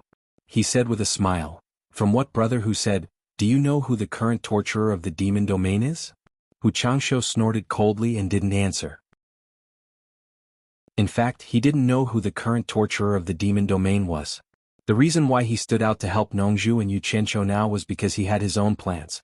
Now that Yin Baikong was dead, and Bing Qingzi believed that Yan Zhuixing was haunted and had a tendency to be independent, he was no different from a loner now. The next target of Pei Fong and the others would definitely be him, so he had to find a way to protect himself. Just when he didn't know what to do, Pei Fong and the other two gave him a chance to get closer to Nongzhu and Yu Qianzhou by forsaking their former enmity. He could also see that Nongzhu's cultivation was probably not far from breaking through to the late stage of deity transformation. If he could take this opportunity to form an alliance with Nongzhu, he might be able to pull Wen Lanfeng in. Maybe he could also build a relationship with the demon domain, and then he wouldn't have to be afraid of Fatty Pei and the others. As for whether it would work or not, it was another matter. Even if it didn't work, he had to give it a try. At least, people like Nongzhu valued friendship and would return it when they owed a favor. Brother Hu is really tight-lipped. Pei Fong smiled to cover up his embarrassment and turned to ask Yu Qianzhou, "Brother Yu, may I know who the current torturer of the demon domain is? Don't get me wrong, we just want to know who it is so that we can congratulate him for taking over the demon domain so that we can call him by his name when we meet. That's all." Damn it. You turn hostile faster than turning a page. Once I say that I'm the new torturer, you'll turn hostile again. Yu Qianzhou sneered, "I'd better not say his name so as not to scare you. You'll naturally know who he is when there's a chance." Pei Fong's expression froze and he, Ouyangda and Qi Jiujuan looked at each other. The three of them racked their brains, but they couldn't think of anyone's name that could scare him except Bai Changchun. Could it be Wen Lanfeng? It seemed that there was no one in the cultivation world who could make them worry, except for Wen Lanfeng. Could there be a master that they didn't know? Chapter 7:14. After a moment of hesitation, Qi Jiujuan sent a voice transmission to his two companions. I don't know if he's telling the truth. Whether he's telling the truth or not, we can't afford to take that risk. It's easy to find out if he's telling the truth. Let's go to the demon ghost realm and have a look. If it's true, we'll talk about it later. If it's false, we don't have to rush to deal with them. I don't think they can run away now, Pei Fong said. After a while of discussion, the three of them reached an agreement. Patting his belly, Pei Fong laughed at the crowd and said, the new punishment enforcer of the demon ghost domain has been replaced. After sending Bai Changchun away, we should go congratulate the new punishment enforcer for taking over the demon ghost domain. I wonder if everyone would like to go with us? The lords exchanged glances. They had been living together in the cultivation world for so many years, and they all knew what kind of person Pei Fong was. They all knew what he wanted to do. He just wanted to see if the current torture master of the demon ghost realm was easy to bully. If he was easy to bully, Pei Fong and the other two would not go to congratulate him but to send him off. The reason why he wanted to gather everyone was probably because he had the mentality that the law couldn't punish too many people. No matter how powerful the torture master of the demon ghost realm was, it was unlikely that he could kill all the soul formation cultivators in the world. But then again, everyone wanted Pei Fong and the other two to have the ability to send the current torture master off. Without the suppression of the demon ghost realm, everyone's life would be better. Otherwise, no one would feel comfortable with a pair of terrifying eyes staring at them from behind. Even if a fight really broke out, there was someone who stood up for them and they didn't need to do anything. They could even watch the show. Why not? Someone immediately shouted, yes, it's common sense to say goodbye to the old and welcome the new. We should go to the demon ghost realm to congratulate him. With one person taking the lead, everyone followed. Good, good, good. Pei Fong looked at the crowd with a smile and then cupped his hands to Nongzhu and the others, saying, guys, it's just a misunderstanding. Please don't take it to heart. We've sent Bai Changchun away. We'll go to the demon ghost realm to congratulate the new torture master. Goodbye. He did not expect Nongzhu and the others to be kind to him. As soon as he finished his words, he flew away with Qi Jiujuan and Ouyangda. The lords also bid farewell to Nongzhu and the others. In the blink of an eye, all the lords of the soul formation stage had left, leaving only 3 dead bodies on the sea. The people of the Chinese cultivation world heaved a sigh of relief. They had thought that they were going to face a disaster today. They didn't expect that they would be lucky enough to get through it. After this lesson, they realized that everyone's thinking was simply too naive. Spirit-severing experts simply wouldn't put them in their eyes. Not to mention Bai Changchun, no matter how much Feng Xiangtian shouted, Bai Changchun wouldn't even look him in the eye, let alone talk to him. Everyone was still in shock and didn't dare to stay any longer. Besides, the 2 soul formation stage experts in front of them also didn't take them seriously. If they stayed any longer, who knew what other accidents would happen? Thus, one by one, they carefully excused themselves and quickly left with their tails between their legs. They had come with hope, but in the end, they discovered that everything was just a bubble, and they had to go back and find another way out. Reality was always cruel and could easily destroy all beautiful dreams. Of course, there were people who didn't leave. The flying ritual implement of the Moon Clan didn't move at all.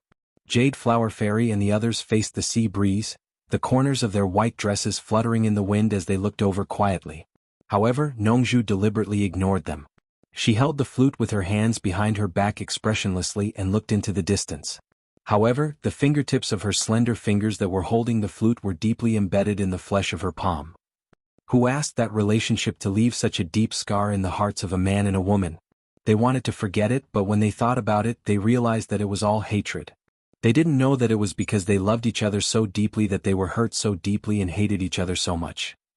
The people of the Sword Clan didn't leave either. The leader of the Sword Clan looked at Nanming Ancestor and Nongzhu uneasily. He wanted to go up and talk to them, but he realized that they didn't even look at him. Thus, he cupped his hands at Yu Qianzhou and said, Yu Qianzhou, my clan is very grateful for your help this time. I really don't know how to repay you. In fact, Yu Qianzhou didn't only save his clan.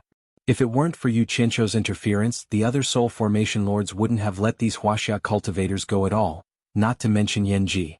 Yu Qianzhou glanced at him coldly, then looked at Tu Yanfeng and said with a faint smile, Elder 2, I fulfilled my promise back then. From now on we don't owe each other anything. Tu Yanfeng cupped his hands and thanked him, sweating profusely. The leader of the Sword Clan's expression changed slightly. He squeezed out a smile and wanted to continue their relationship. Unexpectedly, Nongzhu glared at him coldly and said indifferently, "If you don't scram, you'll die." Immediately, the leader was so scared that he shivered. He threw out his flying magic tool and quickly escaped with a few people. Looking at the group of black dots disappearing in the distant sky, Nanming Ancestor sighed and said, "It's a pity that Bai Changchun left. If he was still here, they wouldn't have dared to do this. A group of fickle villains. None of them are good people. It's useless to be angry." Nongzhu turned to look at Yu Qianzhou and asked worriedly, "They've all gone to the demon realm. What are you going to do?" Yu Qianzhou turned a deaf ear to her and stared at the surface of the sea with bright eyes. Suddenly, he flew over quickly and landed on the surface of the sea. He drove the waves and searched for a few storage pouches from the corpses of Hua Zongming and the other two. After checking them one by one, he instantly beamed with joy. Ignoring the shocked gazes of the crowd, he directly stuffed the pouches into his arms and flew back. "What did you say just now?" Yu Qianzhou asked, patting the things under his chest. Nongzhu's face suddenly became long and she roared, "Pei Fang and the others have gone to the demon realm. What are you going to do?" Not to mention the matter of Jasper Flower Fairy, he was upset at the thought that Shuntian Island would be trampled by those people.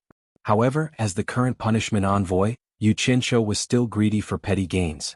How could he not be angry? Yu Qianzhou looked back at the sky and sneered, "Let them go. There are people on Shuntian Island who can deal with them." He had already thought about it. If he couldn't handle it himself, he would immediately bring Bai Changchun back. He was not afraid of who. Nongzhu was stunned and asked in surprise, "Who?" Nanming Ancestor also couldn't help asking, "Is it Wen Lanfeng?"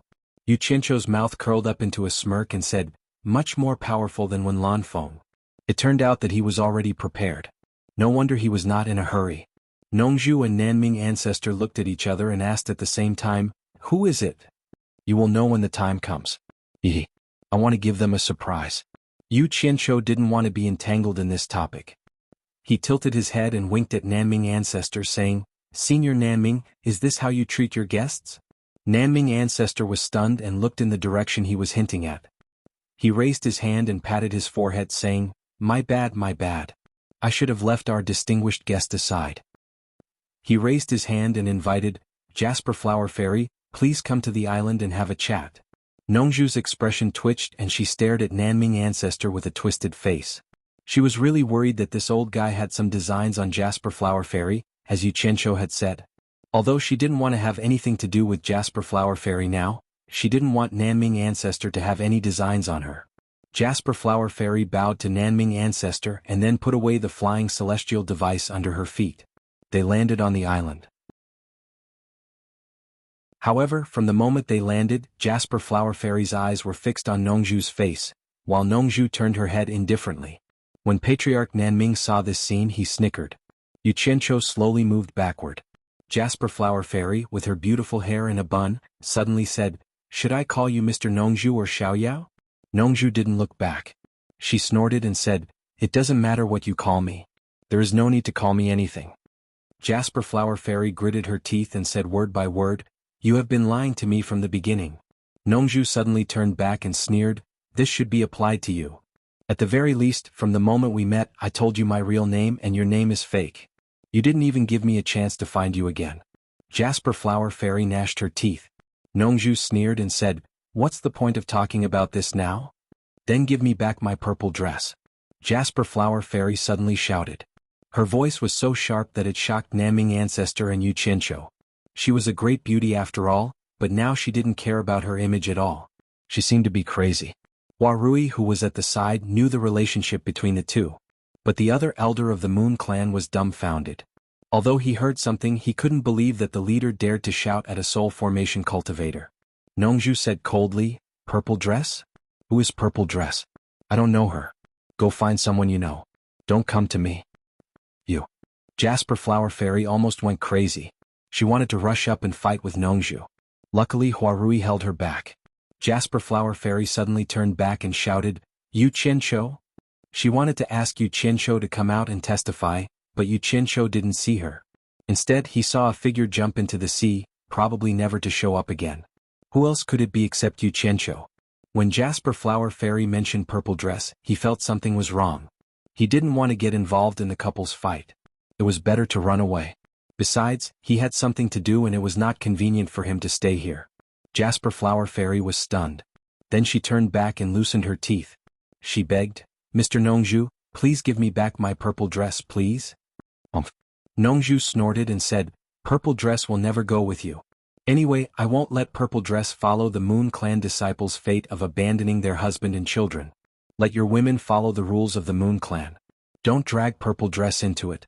Otherwise don't blame me for being rude." He didn't like the Moon Clan disciples who brought their daughters to the clan and abandoned their sons and husbands when they had sons. Chapter 7:15. Don't worry, I won't let Ziyi join the Moon Clan, nor will I make her follow the rules of the Moon Clan. Give her back to me, I beg you, Goddess Xuanhuan begged. Nongzhu said indifferently, Ziyi doesn't even know who you are. She won't go with you. She also won't like staying with a bunch of women who abandoned their husbands and children. Don't even think about it. These words were like steel needles, stabbing into Xuanhuan Fairy's heart. She felt like she was struck by lightning and stumbled back a few steps. She asked with a pale face, "You really won't give Ziyi back to me?" Nongzhu turned around and faced the raging sea. She said indifferently, "Don't ask any more. Even if you ask me 10,000 times, I won't let Ziyi go with you." Shameless. Xuanhuan Fairy said in a trembling voice, "If you don't let her go with me, I'll go find her myself. I'll go to the South Sea Purple Bamboo Forest to find her myself." "Why don't you try?" Nongzhu suddenly turned around and said word by word, "If you dare to go find Ziyi, I will flatten the Moon Clan and kill your entire family. This is not a difficult thing for me. I mean what I say. Whether you go find Ziyi or protect your entire Moon Clan, it's up to you." Hua Rui and the other elders' faces turned pale. Hua Rui had thought that her sister and brother-in-law could reconcile and then her brother-in-law could protect the Moon Clan. That would be the best. However, her brother-in-law actually said that he would flatten the Moon Clan. He was very decisive. She said in a trembling voice, "Brother-in-law you?" Before she could finish, Nongzhu stared at her angrily and shouted, "Shut up. Your brother-in-law is not here. Your Moon Clan is full of heartless women. Is there a brother-in-law? What a joke." Hua Rui was speechless. Xuanhuan Fairy sobbed and said, "Xiaoyao, you are so cruel. You want to separate us. That's the best way to describe you in the past." Nongzhu glared at him and raised the flute on her back. She said indifferently, "If you keep talking, I'll kill two of you right now." Jade Flower Fairy was shocked. There were only two people beside her. Who else could she want to kill? She bit her lips so hard that it bled. She shook her head and looked at Nongzhu in disbelief. She couldn't believe that the gentle and refined man she had fallen in love with at first sight could actually be so cruel. Resolutely she turned around and said, "Let's go." A white figure disappeared into the distance. Hua Rui looked at Nongzhu and sighed slightly. She wanted to say something but stopped herself. In the end, she followed another elder and flew into the sky to chase after Viburnum Fairy. The salty and humid sea breeze blew endlessly. The two people on the mountain peak stood there silently. Nan Ming Old Ancestor tugged at his red beard and looked at Nongzhu, who was deep in thought with her eyes closed, a little embarrassed. After a long time he asked weakly, "Nongzhu, is she Ziyi's mother?" Nongzhu closed her eyes and nodded slightly. Nan Ming Old Ancestor smiled embarrassedly and said, "Nongzhu, I'm sorry. I didn't know you two had such a relationship. Don't blame me. It was you Xianxia who instigated me to do it. Damn it, he ran away first. By the way, what's going on between you two? Tell me." "It's a long story. Let's talk about it when we have time." Nongzhu opened her eyes and said calmly, "I'm worried about the demon domain now. I don't know what Yu Qianshou is doing. No, I have to go and have a look." As soon as she finished speaking, she had already left quickly. Nan Ming Old Ancestor said, "Hey." He wanted to ask who the new torture envoy of the demon domain was, but Nongzhu didn't want to stay a moment longer. Thinking that he was in a bad mood at the moment, she decided to ask him later. Shuntian Island was still windy and sunny. The grass and trees swayed in the wind. In the big house at the center of the island, Yu Qianshou stood there obediently with his hands behind his back. Lady Mu was really like a virtuous wife as she carefully helped him put on the human skin mask. She didn't know why Yu Qianshou wanted to wear this thing to change his appearance. Although she had doubts in her heart, after the previous lesson, She knew that she should just do as he said and not ask what she shouldn't ask. If it was something she could know, Mr. would naturally tell her. Compared to the previous one, Mr. was easier to get along with. Unlike the previous one, he didn't even speak to her, let alone act so intimately. He made her tremble with fear all day long, and the days were really hard to bear. Now, as long as she didn't break any taboos, life was still very easy. After putting on the human skin mask, Lady Mu walked around Xianxia and looked around. After confirming that there were no flaws, she smiled and said, "Mister, it's done. It's like you've changed into a different person." As she said this, she took out a clear bronze mirror and showed it to Xianxia. Xianxia nodded with satisfaction. Lady Mu put away the bronze mirror and helped Xianxia take off his outer clothes. Then, she helped him put on a set of gray clothes that Xianxia had prepared in advance. After changing his clothes, Xianxia sat cross-legged on the ground. Lady Mu loosened his hairband and carefully combed his hair. After straightening his hair, she pulled it all the way to his back and tied it with a silk ribbon around his waist, letting it hang naturally behind him. After everything was done, Xianxia's appearance had changed completely, and he was completely different from his previous self. He also looked more like a master than before, with a proud and inviolable look. It was just that he seemed to have aged a lot. Lady Mu's eyes were filled with doubt. There was actually someone who didn't like being young and instead pretended to be old. She didn't know what Mr. was trying to do. Xianxia saw her doubt and swept the clothes on the mat into his storage bag. He smiled and said, "Lady Mu, remember, from now on, I'm not called Xianxia. I'm called Nyoyud." Nyoyud? Lady Mu was stunned, then she bowed and said, "Lady Mu will remember. When Mr. appears with this appearance, you will be called Nyoyud." Smart. Xianxia gave her a thumbs up and said with a smile, "In the demon domain, you're the only one who knows this secret. Don't tell anyone else. Give me some fresh fruits." Hearing that she was the only one in the demon domain who knew this secret, a hint of surprise flashed across Lady Mu's face. Then, she quickly brought over a long short table and placed it in front of Xianxia with colorful fruits. Xianxia rubbed his hands and waved them like a tiger in a flock of sheep. Then he began to enjoy the fruits. Lady Mu consciously knelt behind him and massaged his shoulders with just the right amount of strength. After eating and drinking his fill, he didn't know when he fell asleep. His head was pillowed by a pair of elastic thighs. These days were quite comfortable. When the new morning arrived, the sunlight once again shone on the rolling dark clouds of the demon ghost region. A group of more than 100 people quickly flew above the clouds, forming a powerful aura that directly split the dark clouds below, forming a straight line that quickly extended behind the group of people. After they passed, the dark clouds rolled and closed again. There was nothing unusual, but the demons and ghosts below were frightened by the movement above. They had never seen so many powerful experts come to the demon domain together. After a while, the group of over 100 people finally flew past the endless dark clouds. A mirror-like lake appeared in front of them.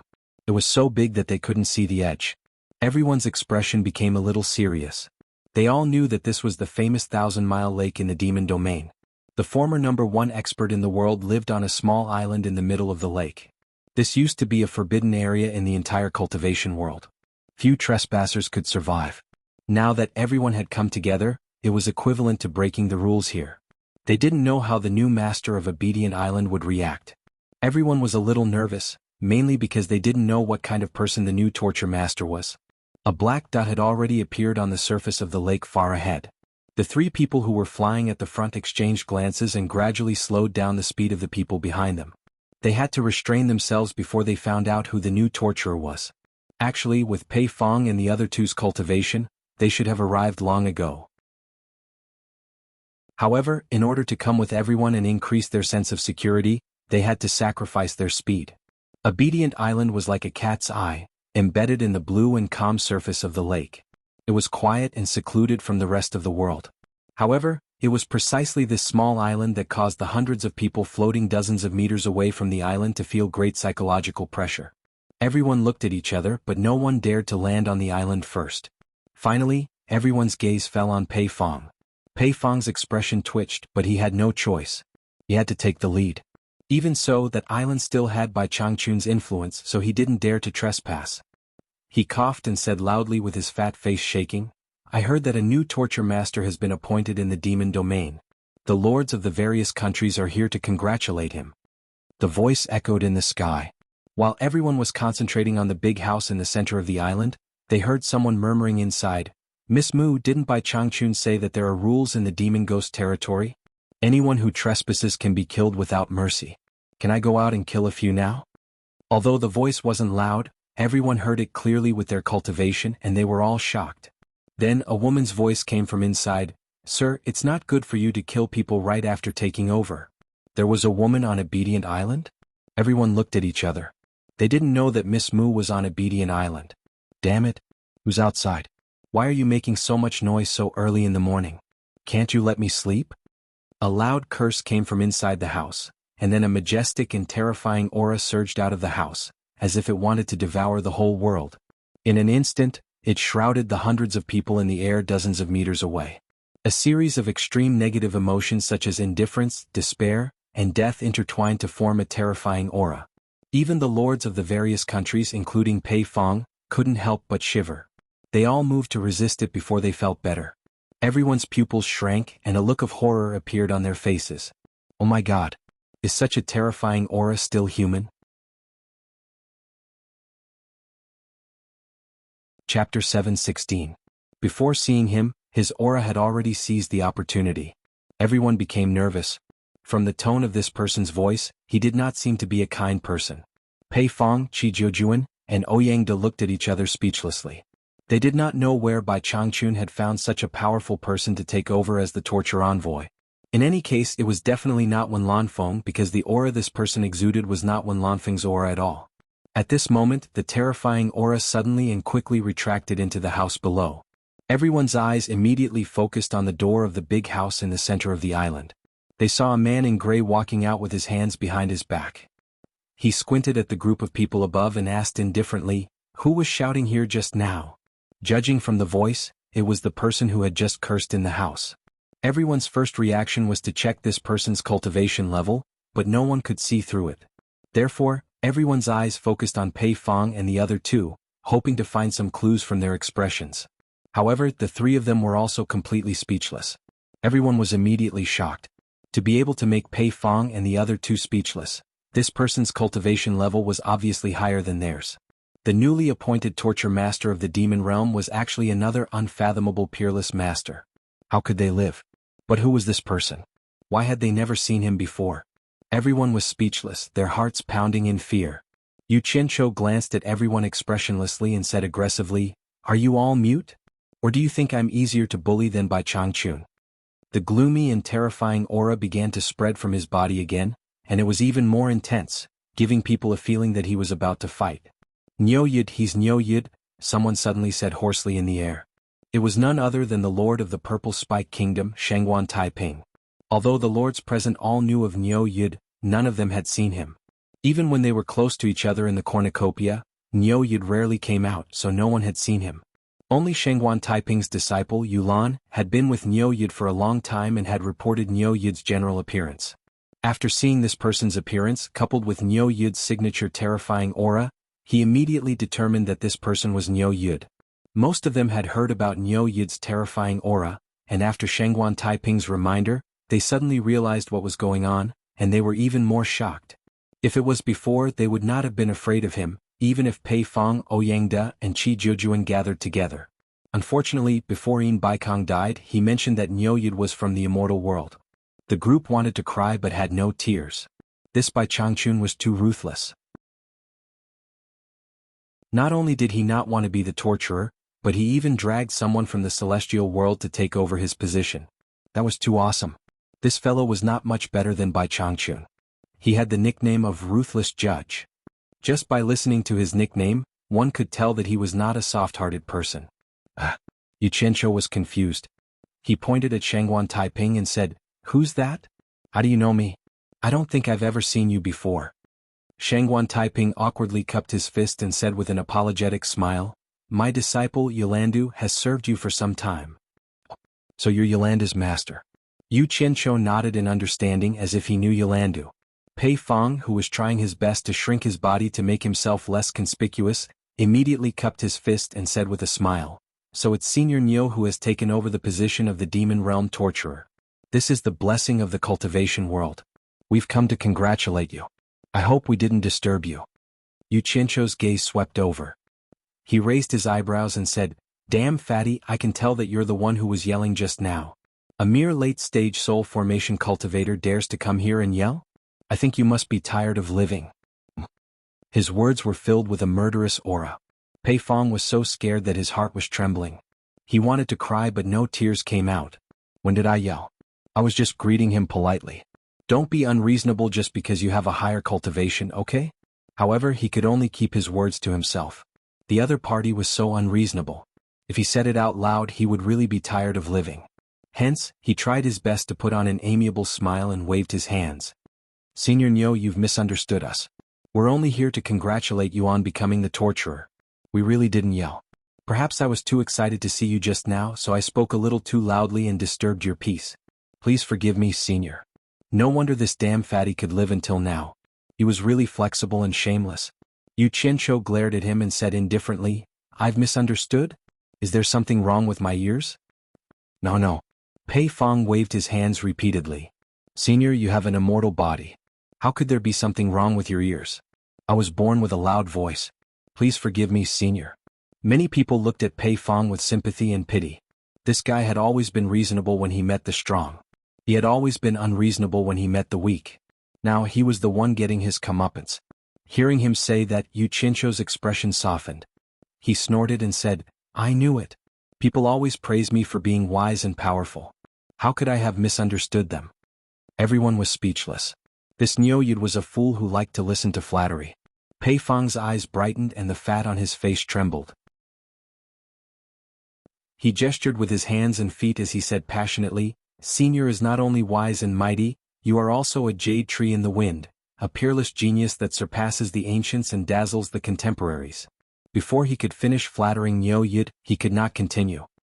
He saw that Nyoyud was staring at him coldly as if he was looking at a fool. "Damn fatty, do you think I'm as stupid as you? How dare you use such words to fool me? Are you tired of living?" Xianxia asked in a low voice. Pei Fong was immediately dumbfounded. Many of the feudal lords' faces turned red as they tried to hold back their laughter. This Nyoyud was temperamental. He was really hard to please. Pei Fong's shameless act was completely useless. He was probably going to be out of luck today. Just then, a woman in white walked out of the house. She held a fruit platter in her hands. There were fresh fruits of different colors on the platter. The fruit platter was placed in front of Xianxia. She smiled and said, "Mister, eat some fruits to calm down. There's no need to lower yourself to their level." Everyone took a closer look and realized that she was actually a tree demon. Her appearance was not bad, but she was not stunning. Xianxia plucked a grape from the fruit platter and tossed it into his mouth. As he chewed, he asked, "Lady Mu, how does Bai Changchun deal with these trespassers?" Everyone was shocked. If they really dealt with them according to Bai Changchun's method, everyone would be out of luck. Hence, everyone looked at Lady Mu with pleading gazes, hoping that she would be merciful. Especially Pei Fong, whose face was filled with anticipation. Lady Mu's beautiful gaze swept across everyone. She smiled at Xianxia and said, "Mister, there are exceptions to everything. Moreover, these people are here to congratulate Mister on taking over the position of torture envoy. Speaking of which, they have good intentions. There's nothing wrong with that. Why don't you be merciful and let them off this time? If they dare to trespass again, you can deal with them according to the old rules. What do you think?" Everyone immediately looked at Lady Mu with gratitude. Then they looked at Nyoyud anxiously. Xianxia raised his eyebrows. He plucked another grape and tossed it into his mouth. After chewing a few times, he spat out the skin and reached out to touch Lady Mu's fragrant shoulder. His palm slid under her neck. He pinched her chin and asked with a smile, "Why are you siding with an outsider? Have you taken a liking to one of them? Otherwise, why would you speak up for them?" Lady Mu immediately knelt down in fear. Trembling, she said, "Mister, please understand. Lady Mu has never seen them before. How could I have taken a liking to them? Lady Mu is really thinking of Mister wholeheartedly. If Mister doesn't believe me, I'm willing to die to prove my sincerity." She was still smiling just a moment ago, but now she was trembling in fear. Everyone who saw this felt a chill run down their spines. From her actions, it could be seen that this Nyoyud was definitely a murderous and temperamental person. Otherwise, this woman wouldn't be so frightened. Many of them wanted to escape. However, no one wanted to take the risk until the last moment. Because no one was confident that they could escape from the hands of this person from the immortal world. The scene of Yin Baikong dying at the hands of the underworld messenger was still fresh in everyone's mind. Ah, look at what you're saying. How can I bear to let you die? Get up. Niu Yid personally helped the kneeling Lady Mu up.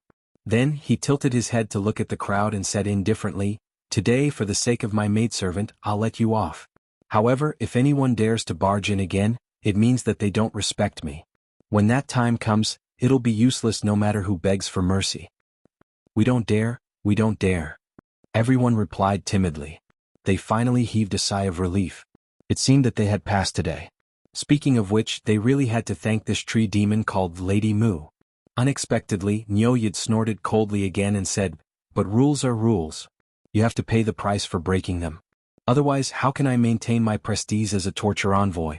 If word gets out, won't people laugh at me for being inferior to Bai Changchun?" Everyone's hearts were in their throats again.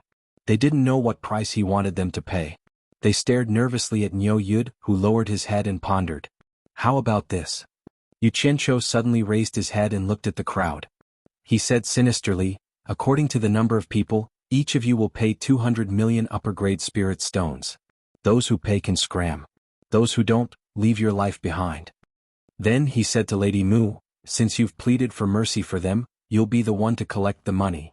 200 million upper-grade spirit stones per person in exchange for their life?" The various feudal lords looked at each other. They recalled Niu Yid's past of swindling money from the Ghost Manor. They finally confirmed that this fellow was someone who loved money. "Yes." Lady Mu bowed and accepted the order. She rose into the air and flew in front of Pei Fong.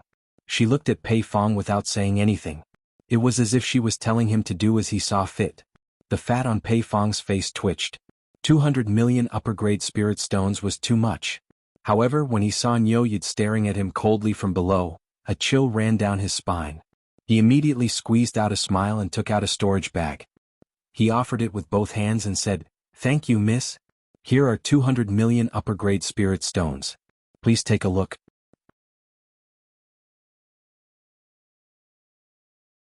Chapter 717. The price was a little high, but compared to his life and he could afford it, 200 million high-grade spirit stones was really not a lot. However, he felt very aggrieved. If he had known this would happen, he wouldn't have come all the way here to pay for humiliation. Wait. Everyone was shocked and looked at the person who spoke. All of them were shocked. At first, they felt the pain of paying such a large sum of money, but now they were worried that Niu Yid would go back on his words. Niu Yid pointed at Pei Fong and said, "He is the leader. He was loud and disturbed my sleep, so he is an exception. I will add another 100 million high-grade spirit stones. Everyone else is the same." He was really overbearing. However, Yu Qianqiu naturally had his own thoughts. Some people. They needed to be taught a lesson, especially these thick-skinned, black-hearted, and sly old foxes. If you pretended that nothing had happened and let them go for nothing, they might suspect that you had a guilty conscience. In the end, they might turn around and repeatedly test you. Towards these people, he had to maintain an appropriate amount of pressure to make them feel fear and pressure, not giving them the chance to think nonsense. He had to put on a high profile and clearly let them understand that he was more powerful than them and could take their lives at any time. The more he pressured them, the more they would be afraid of him. Of course, there had to be a limit to pressuring them. He couldn't force them to do something desperate. Therefore, he chose Pei Fong to make an example out of him. He couldn't pick a pushover at this time. By suppressing the most powerful one, he would naturally scare the others.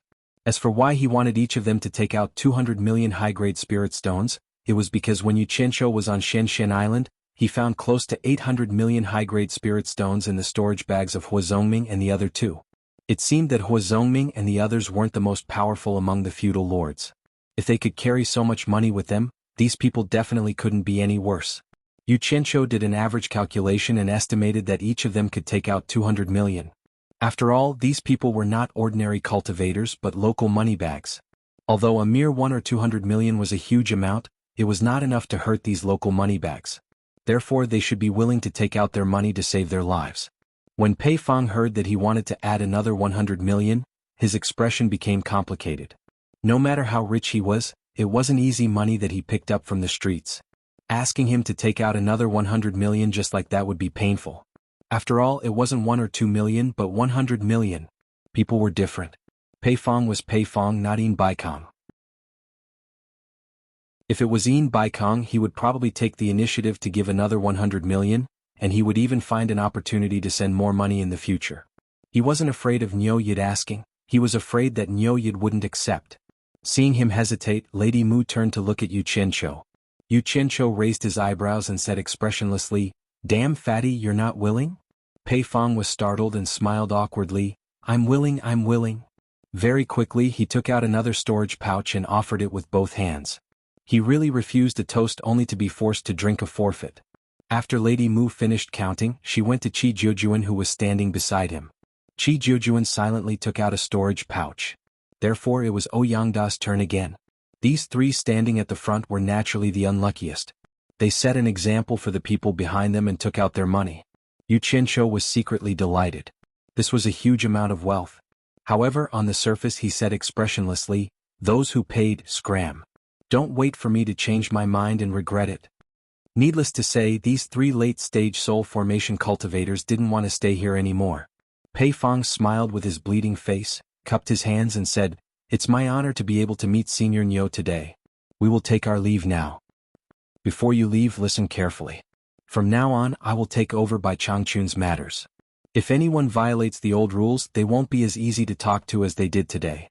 Yu Qianqiu waved his sleeve and shouted, "Scram!" The three of them nodded speechlessly. Then they shot into the sky and quickly flew away. After these three people took out their money and left, the others didn't have any temper. They all prepared their spirit stones in advance and waited for Lady Mu to come and collect the money. Those who paid hurriedly ran away. No one dared to stay. Who knew if this fickle Niu Yid would go back on his words? Therefore, some people even took the initiative to pay first and then quickly leave. There were fewer and fewer people around. Some people were even shocked because they didn't have enough spirit stones with them. They hurriedly found someone to borrow them. If they were too late and everyone left, who could they borrow money from? That could kill people. Not long after, the feudal lords who came with ulterior motives didn't get to see the excitement they were looking forward to. Instead, they were all ruthlessly slaughtered. The most unbearable thing was that they took out their own money and gave it away for free. They even had to say thank you to the woman who collected the money. How could they endure this? As a result, they walked away with their faces covered in grime. When Yu Qianqiu saw that the sky had returned to its tranquil state, he returned to the large house, feeling very pleased with himself. Then he sat down on the mat. Not long after, he saw Lady Mu come in with a large cloth bag. She placed it in front of him and opened it, immediately revealing a large pile of storage bags. Lady Mu looked at Yu Qianqiu with respect. She really admired him. It turned out that Mr.'s name, Niu Yid, was so famous outside. He could scare so many soul formation experts to this extent. It was obvious how powerful his hidden cultivation was. It was no wonder that he could take over the demon domain. She had always thought that Yu Qianqiu had hidden his profound cultivation, but she didn't know that there was another reason. "You put on a good show today." Yu Qianqiu first praised Lady Mu. Then he looked at the pile of storage bags and rubbed his hands excitedly. "How many are there in total?" Lady Mu came back to her senses and said with a smile, "There are a total of 133 people. 200 million for each person. Together with the extra 100 million from that fatty, it's a total of 26.7 billion superior grade spirit stones." Wow! Yu Qianqiu laughed wildly. He suddenly pounced on the storage bags and gave them a warm hug. He almost burst into tears. "I'm rich. This demon domain torturer is really poor." When Bai Changchun left, he didn't leave a single spirit stone behind. Now he suddenly became rich. Yu Qianqiu, who was lying on the storage bag, really felt sorry for his master. With his master's ability, he could easily extort 1 billion from each of the countries. A few hundred countries would be hundreds of billions. However, his master was too pure. Otherwise, his successor would be the richest man in the world. What a pity. After the excitement, Yu Qianqiu sat back in his original position. He stared at the pile of storage bags in front of him and shook his head with a sigh. What a pity. Only about 100 out of more than 300 lords came. If all of them were here, we would have made a fortune. Lady Mu chuckled and thought to herself, "Sir is too greedy. But it's not bad to have so many." Yu Qianqiu pointed to the storage bags in front of him and said, "Take one." As the housekeeper of Obedient Island, how can she not have money? Lady Mu was stunned. She knew that it was not good to disobey Yu Qianqiu's words. Hence she thanked him and took one. Then Yu Qianqiu waved his hand, and the pile of storage bags in front of him disappeared. They went to the Utopia treasury guarded by Bai Suzhen. At this moment, the sound of someone flying quickly came from the sky. Someone had landed on Obedient Island. Lady Mu did not think much of it because she believed that with Sir's abilities, what couldn't he handle? However, Xianxia's expression changed slightly upon seeing this. He was worried that some of the deity transformation stage lords had noticed something was amiss and had returned to settle the score with him. While he was worrying, a person had already appeared at the door. It was none other than Nongzhu. When Nongzhu saw Xianxia, she and Xianxia were stunned at the same time. Xianxia was stunned. He wondered why Nongzhu had rushed over. Had the matter with Viburnum Fairy been resolved so quickly? Nongzhu was shocked when she saw Niu Yud. Then she remembered that Niu Yud was Xianxia. Why are you here? Xianxia wanted to ask him about the matter with Viburnum Fairy, but he changed his words. Nongzhu's gaze paused on Lady Mu for a moment, and her eyes became a little sharp. Seeing that she was sitting so close to Xianxia, she seemed a little unhappy. It was not because she was worried that there would be an ambiguous relationship between them, but because when Bai Changchun was here, this woman did not dare to come into the house easily. Did she become unruly after Bai Changchun left? In Nongzhu's subconscious, Obedient Island and this house represented Bai Changchun, and no one could blaspheme them. Lady Mu naturally knew that Nongzhu's status in Obedient Island was not ordinary and she was not an outsider. Being stared at by Xianxia, she felt a little guilty and hurriedly got up. She bowed to Nongzhu and said, "Sir, I'll go out first." She turned around and bowed to Nongzhu and then walked out quickly.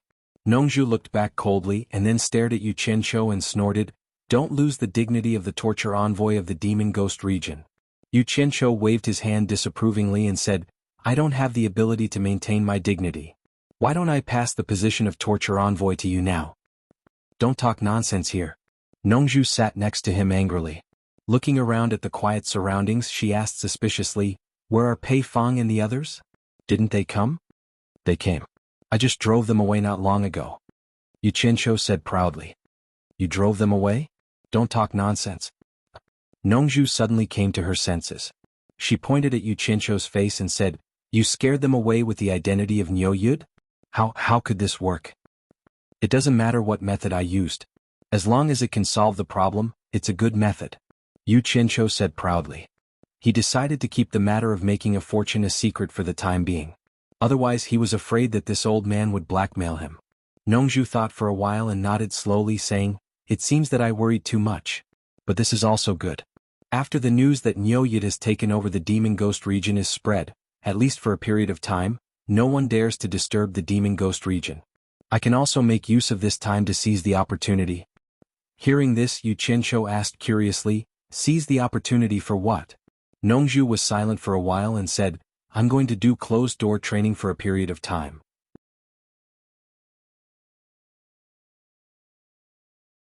Chapter 7:18. Xianxia laughed. His master was right. This old man had finally made up his mind to break through his cultivation. "That's not right." Nongzhu suddenly slapped her thigh and pointed at Xianxia's nose. "With your cultivation we left Xianxian Island right after each other. How did you arrive at the demon region before me? There must be something behind this. Tell me honestly." Xianxia was startled. This was really hard to explain. He did come back before Xianxia and not just a little bit earlier. He had already slept soundly on the lap of a beauty. He rubbed his nose and smiled. "I've cultivated a magic art for escaping. I'm good at speed. That's why I came back earlier than you." Since he couldn't explain it clearly, he could only use self-deprecation to keep it a secret. Nongzhu looked at him from head to toe. She said doubtfully, "No wonder you're so good at escaping. What magic art is it? Tell me." You'll know when you have the chance." Xianxia smiled perfunctorily. Seeing that he didn't want to tell her, Nongzhu didn't turn on him. She stood up and stared at him in silence for a while. Then she said slowly, "I trust Bai Changchun's judgment. You'll have to rely on yourself from now on." She took out a jade archive and threw it to Xianxia. "I've set up a message formation in the purple bamboo forest. There are coordinates in the jade archive. You can look for me if you need anything. At least, I won't leave the purple bamboo forest for a while." "You're going back to the South Sea now?" Xianxia stood up and followed Nongzhu to the door. After stepping out of the door, Nongzhu said with a serious expression, "Once Bai Changchun leaves, you won't be able to hold on for long. Sooner or later you'll be exposed. I have to calm down and break through my cultivation to protect myself. If one day the demon region really, at least the purple bamboo forest in the South Sea can be your home. Yu Qianzhou laughed and said, I'm not as pessimistic as you think, am I? Nongzhu didn't want to argue with him, so she raised her hand and said, Be careful, I'm leaving. Wait. Yu Qianzhou stopped him and took out 2 storage pouches. These are gifts for Ziyi and Furong, one for each of them. Nongzhu was startled when she received it. She then injected her divine sense into it to see what it was. After seeing it, she was stunned for a long time, and the muscles on her face twitched. There were 200 million high-grade spirit stones in each of the 2 storage bags. This was the first time he had seen someone give money to a woman as a gift. Moreover, he was very generous, giving 400 million high-grade spirit stones in one go. Nongzhu gradually came to her senses. She gritted her teeth and asked, Tell me honestly, how much money do you have? Yu Qianzhou waved his hand disapprovingly and said, It's not a lot, it's just this. It should be enough to spend in this lifetime. If it's not enough, I'll just earn more. Nongzhu was speechless. The SOSO, from this money grubber's mouth must be a frighteningly huge amount. It was better not to know lest she was provoked. He was a rich man. He watched as Yu Qianzhou took out another jade archive and inserted something into it.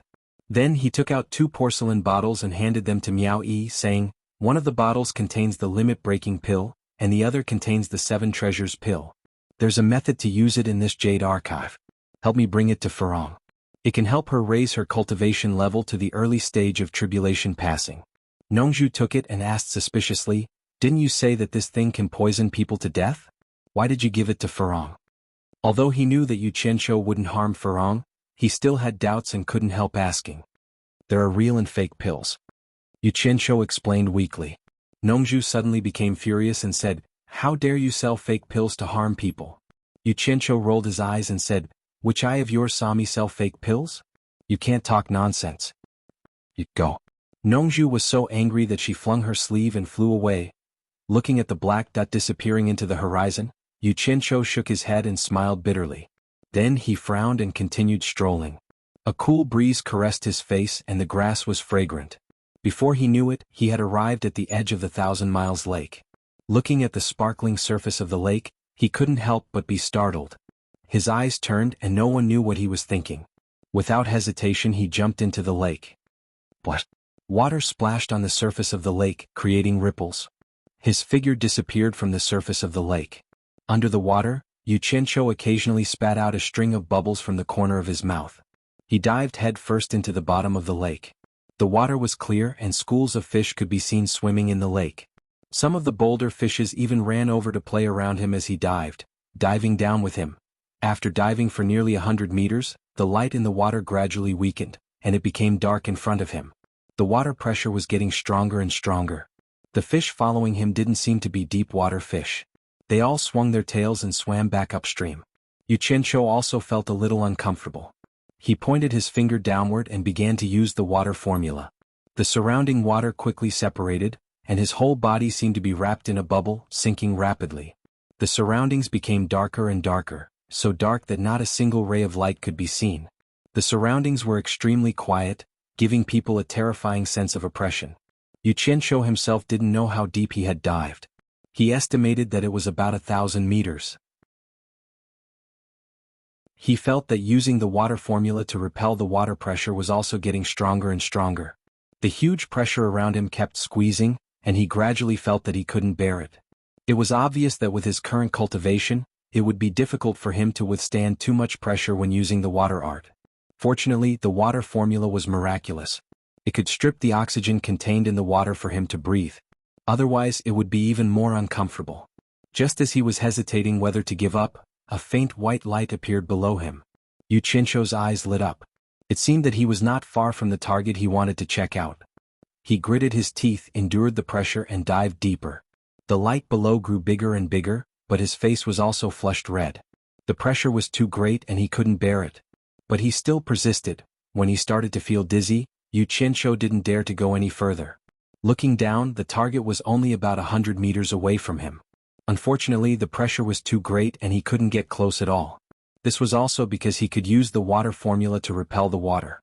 Otherwise, with his cultivation he wouldn't be able to reach this position. At the bottom of the tranquil lake lay a serene pearl.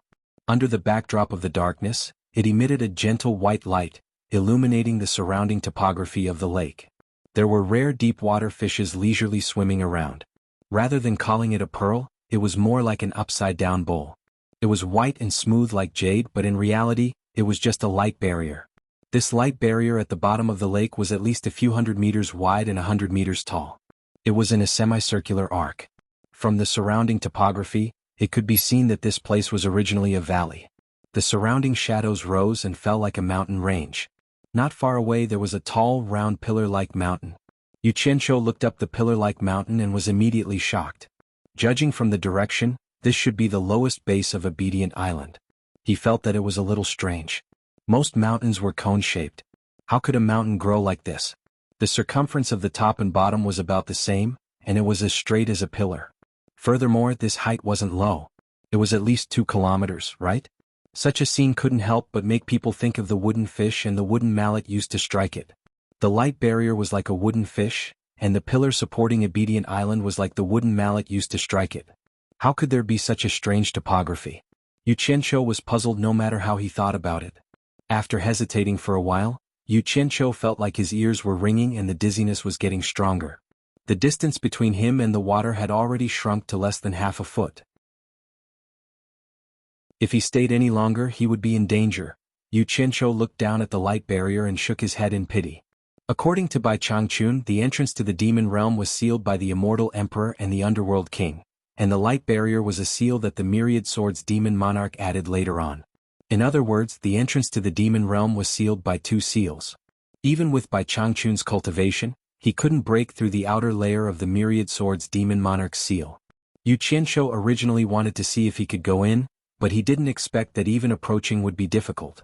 After working for a while in vain, Xianxia helplessly disappeared into the water. A big bubble broke into several pieces and floated up. On the mountainside behind the mountain god temple where the leaders of the Green Gang and Hong Gang were hiding, Xianxia stood in front of the plane and stared at the mountain god temple below. Because of the raging war in Wuxia, Xuanhuan's army had already reached the vicinity. The common people were in a panic and didn't dare to go out. Thus, the mountain god temple seemed very deserted. Gu Qingyun and Hong Qi stood behind him and reported the recent developments in Wuxia. 1/3 of Huaxia's territory had already been captured by Xuanhuan's army, and the poor people who had been oppressed by the imperial court for a long time could no longer bear the corvée labor and taxes brought by the war, so they all formed groups and rose up in rebellion. For a time, the uprising of the poor people was like a spark that started a prairie fire, making the precarious Li dynasty even worse. If there was no strong support, the dynasty would collapse and defeat would be set in stone. On Wuxi Island, the forces of various countries increased the mobilization of manpower, and a large number of cultivators continuously gathered on Wuxi Island. In the other countries that were adjacent to Huaxia, there were also a large number of cultivators gathering. Other than the direction of the Demon Ghost region, they had already surrounded Huaxia. Looking at the movements, the forces of various countries were preparing to launch a large-scale attack on Huaxia's cultivation world. The entire Huaxia's cultivation world was as anxious as ants on a hot pan. All of this was within Xianxia's expectations. With Bai Changchun gone, the various countries would definitely officially make their move. Master, I heard that our Grandmaster is the #1 expert in the world who has already gone to the East Holy Land? Hong Qi's eyes suddenly lit up as he interrupted. Xianxia made a non-committal "n" sound, and Hong Qi instantly revealed an extremely annoyed expression. It seemed like he was blaming his master for not bringing him to meet his grandmaster, but he did not dare to be presumptuous in front of his master. Gu Qingyun glanced at Hong Qi and continued to report, all the sects in Huaxia are in danger, and they're all worried that the soul formation experts of various countries are about to make their move. Also, there are quite a number of cultivators in our 2 sects. So we should also prepare early to avoid being implicated when the time comes. You're worrying too much. Xianxia thought for a while and said, some time ago the new torture master of the Demon Ghost region, Niu Yud, already warned them that the soul formation experts of various countries don't dare to come to Huaxia for the time being. Think of a way to spread this news so that the various sects can prepare for war with peace of mind. Don't make it so that they surrender before the fight even starts. Anyway, they're all tired of living. If there's something wrong with their cultivation, it's better to die a little more.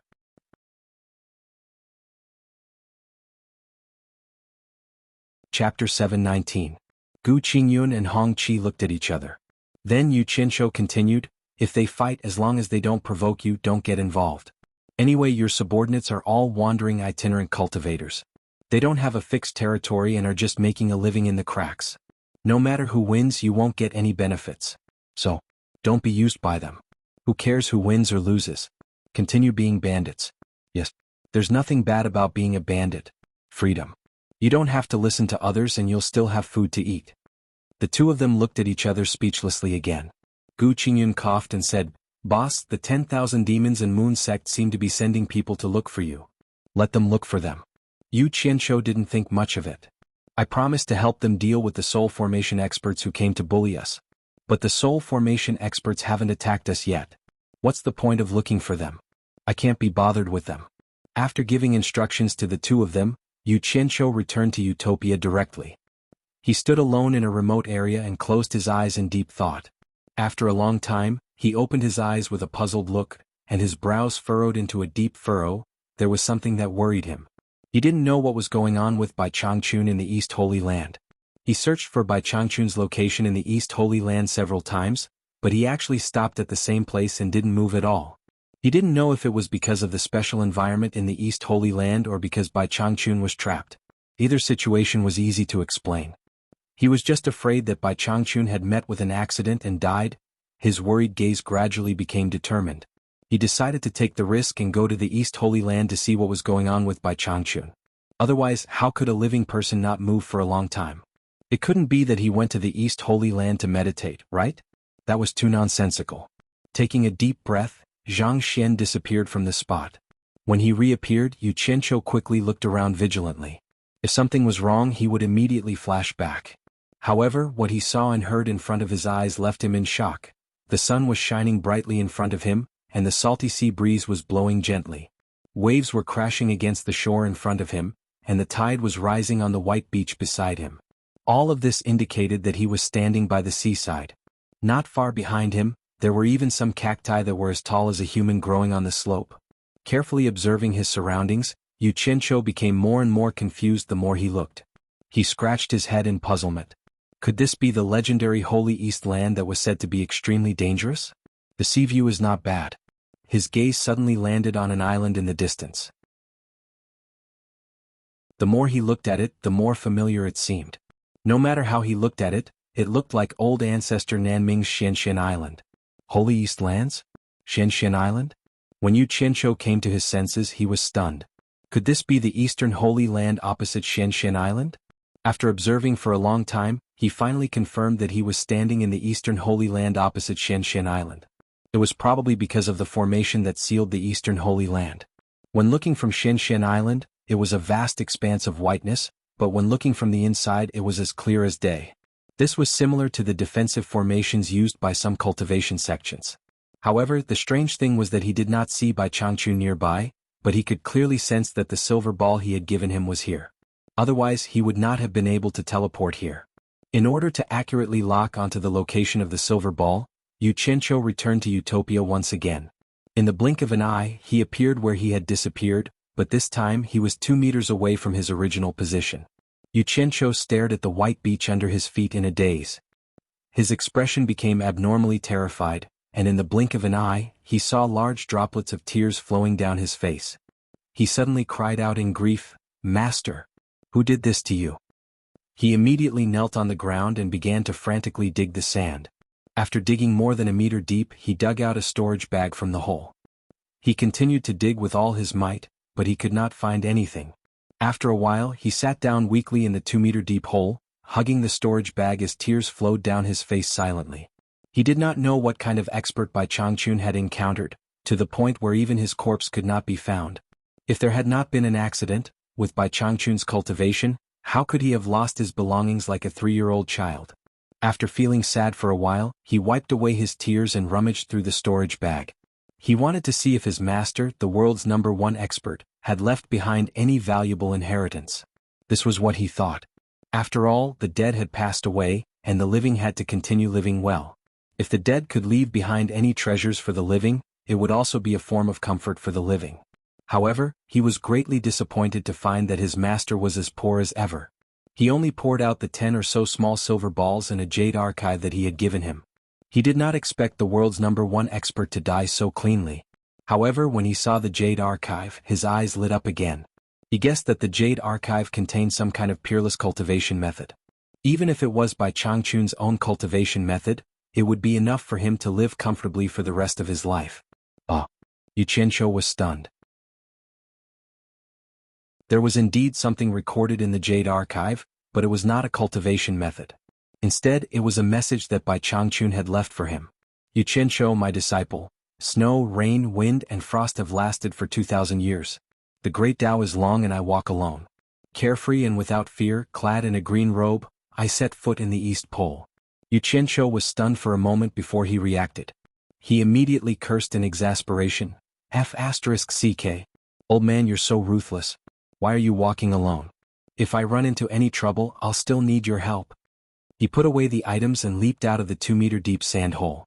Then he ran up the slope by the sea that was covered with scattered cacti. He looked into the distance, but he could not see a single person. Behind the slope was a vast expanse of yellow sand. Tall cacti grew everywhere and their bodies were covered with thorns. It was as messy as Yu Qianzhou's mood. Bai Changchun did not bring the silver ball with him. Moreover, it had been so many days since the incident, and he had no idea where it had gone. How could he possibly find it? Yu Qianzhou let out a long sigh and sat down on the sand weakly. He felt like crying but had no tears. If he had known this would happen, he would not have taken over the demon's domain. He hung his head and muttered to himself, "You have no conscience. To think that I cried so much for you." Bai Changchun's action of leaving behind the storage pouch was simple. He did not want Yu Qianzhou to find him. From his short message, it could be seen that he did not want Yu Qianzhou to save him and bring him out of the Holy Land of the East no matter how dangerous it was. Especially the third sentence, carefree and fearless. It was clear that he did not want to have any worries, and that he should go about his business and not look for him anymore. He wanted him to let go of the burden that he had been carrying for 1,000 years and go out on his own. Very cool. Typical Bai Changchun's arrogance. However, this was undoubtedly cutting off his own path of retreat. He could only charge forward without turning back no matter how dangerous it was, unless the heaven and earth formation that sealed the Holy Land collapsed. Without his biggest backer, Yu Qianzhou's mind was blank. He did not want to think about anything, because just thinking about it made his scalp go numb. Once Niu Yud's identity was exposed, those soul formation experts who were deceived by him would not let him go. He would probably hide in Utopia for the rest of his life. As for Shi Wenguang and the others in the secular world, they would definitely end up very, very badly. I don't want to think about anything. Lying on the beach and basking in the sun, he crossed his legs and hummed a crooked song. There's no drunken sunset in the coconut grove, just a sea of blue. Sunshine, beach, waves, cacti, and an old captain. After singing it many times, he suddenly stopped and got up. He patted his butt and looked around. He sneered and said, "You're relaxed after throwing me the burden. No way. No matter how big the Holy Land is, it's only this big. I don't believe I can't find you." He looked around and suddenly landed on the cactus that covered the sand. His eyes lit up and he clicked his tongue. "This thing doesn't exist in Utopia, but I can dig some back and plant them. It'll add to the scenery." He got to work immediately. The black fire saber appeared in his hand. He dug a few of them and moved them back to Utopia. When he dug the 6th one, he stabbed the saber into the sand. Suddenly, a red liquid shot out from the place where the saber was inserted, spraying him all over. "Damn it! What's this?" Before he could finish speaking, he smelled a strong stench. He was furious. Since he had already dirted himself, he stabbed the black fire saber into the ground. Every time he stabbed, a stream of red liquid would shoot out from the place where the saber was inserted. Such a demonic action was more or less a way to vent his anger. Bai Changchun's departure without saying goodbye had indeed made him a little unhappy. But at this moment, the ground under his feet suddenly shook violently, causing him to lose his balance. Suddenly, he felt that the ground was much higher and there were roars coming from below. What was that? Yu Qianzhou was instantly dumbfounded. He tried his best to stabilize his body, not knowing what was below. Suddenly, 3 thick, black, vine-like things shot out from the sand within a radius of 12 meters. They were wriggling toward him. Yu Qianzhou's gaze turned cold. He waved the black saber in his hand and destroyed them like they were mud. The stench of red liquid splattered everywhere, and chunks of things fell from the ground. The rest quickly retreated back into the sand. In the end, the roars from below became even louder. F***ck. When Yu Qianzhou was angry, there was no reasoning. He had always believed in striking first to gain the upper hand. He had already determined that there was definitely a monster below. He stabbed the saber in, not even reaching the saber handle. Fresh red and smelly blood spurted out. Yu Qianzhou pulled out the saber, and a ball of fierce black flames appeared on the saber. He had used the black flame to burn the blade. Woo-woo! A deafening howl came from below. The violent tremors caused the ground to sink, and then it suddenly rose up, throwing Yu Qianzhou into the air. Yu Qianzhou, who was in the air, was covered in blood. He held the black fire saber in his hand and stared down like a god of death. You're tuning in to this Sword Dance in the Vast Sky YouTube channel. Don't forget to subscribe and join us on this journey to catch the most captivating stories.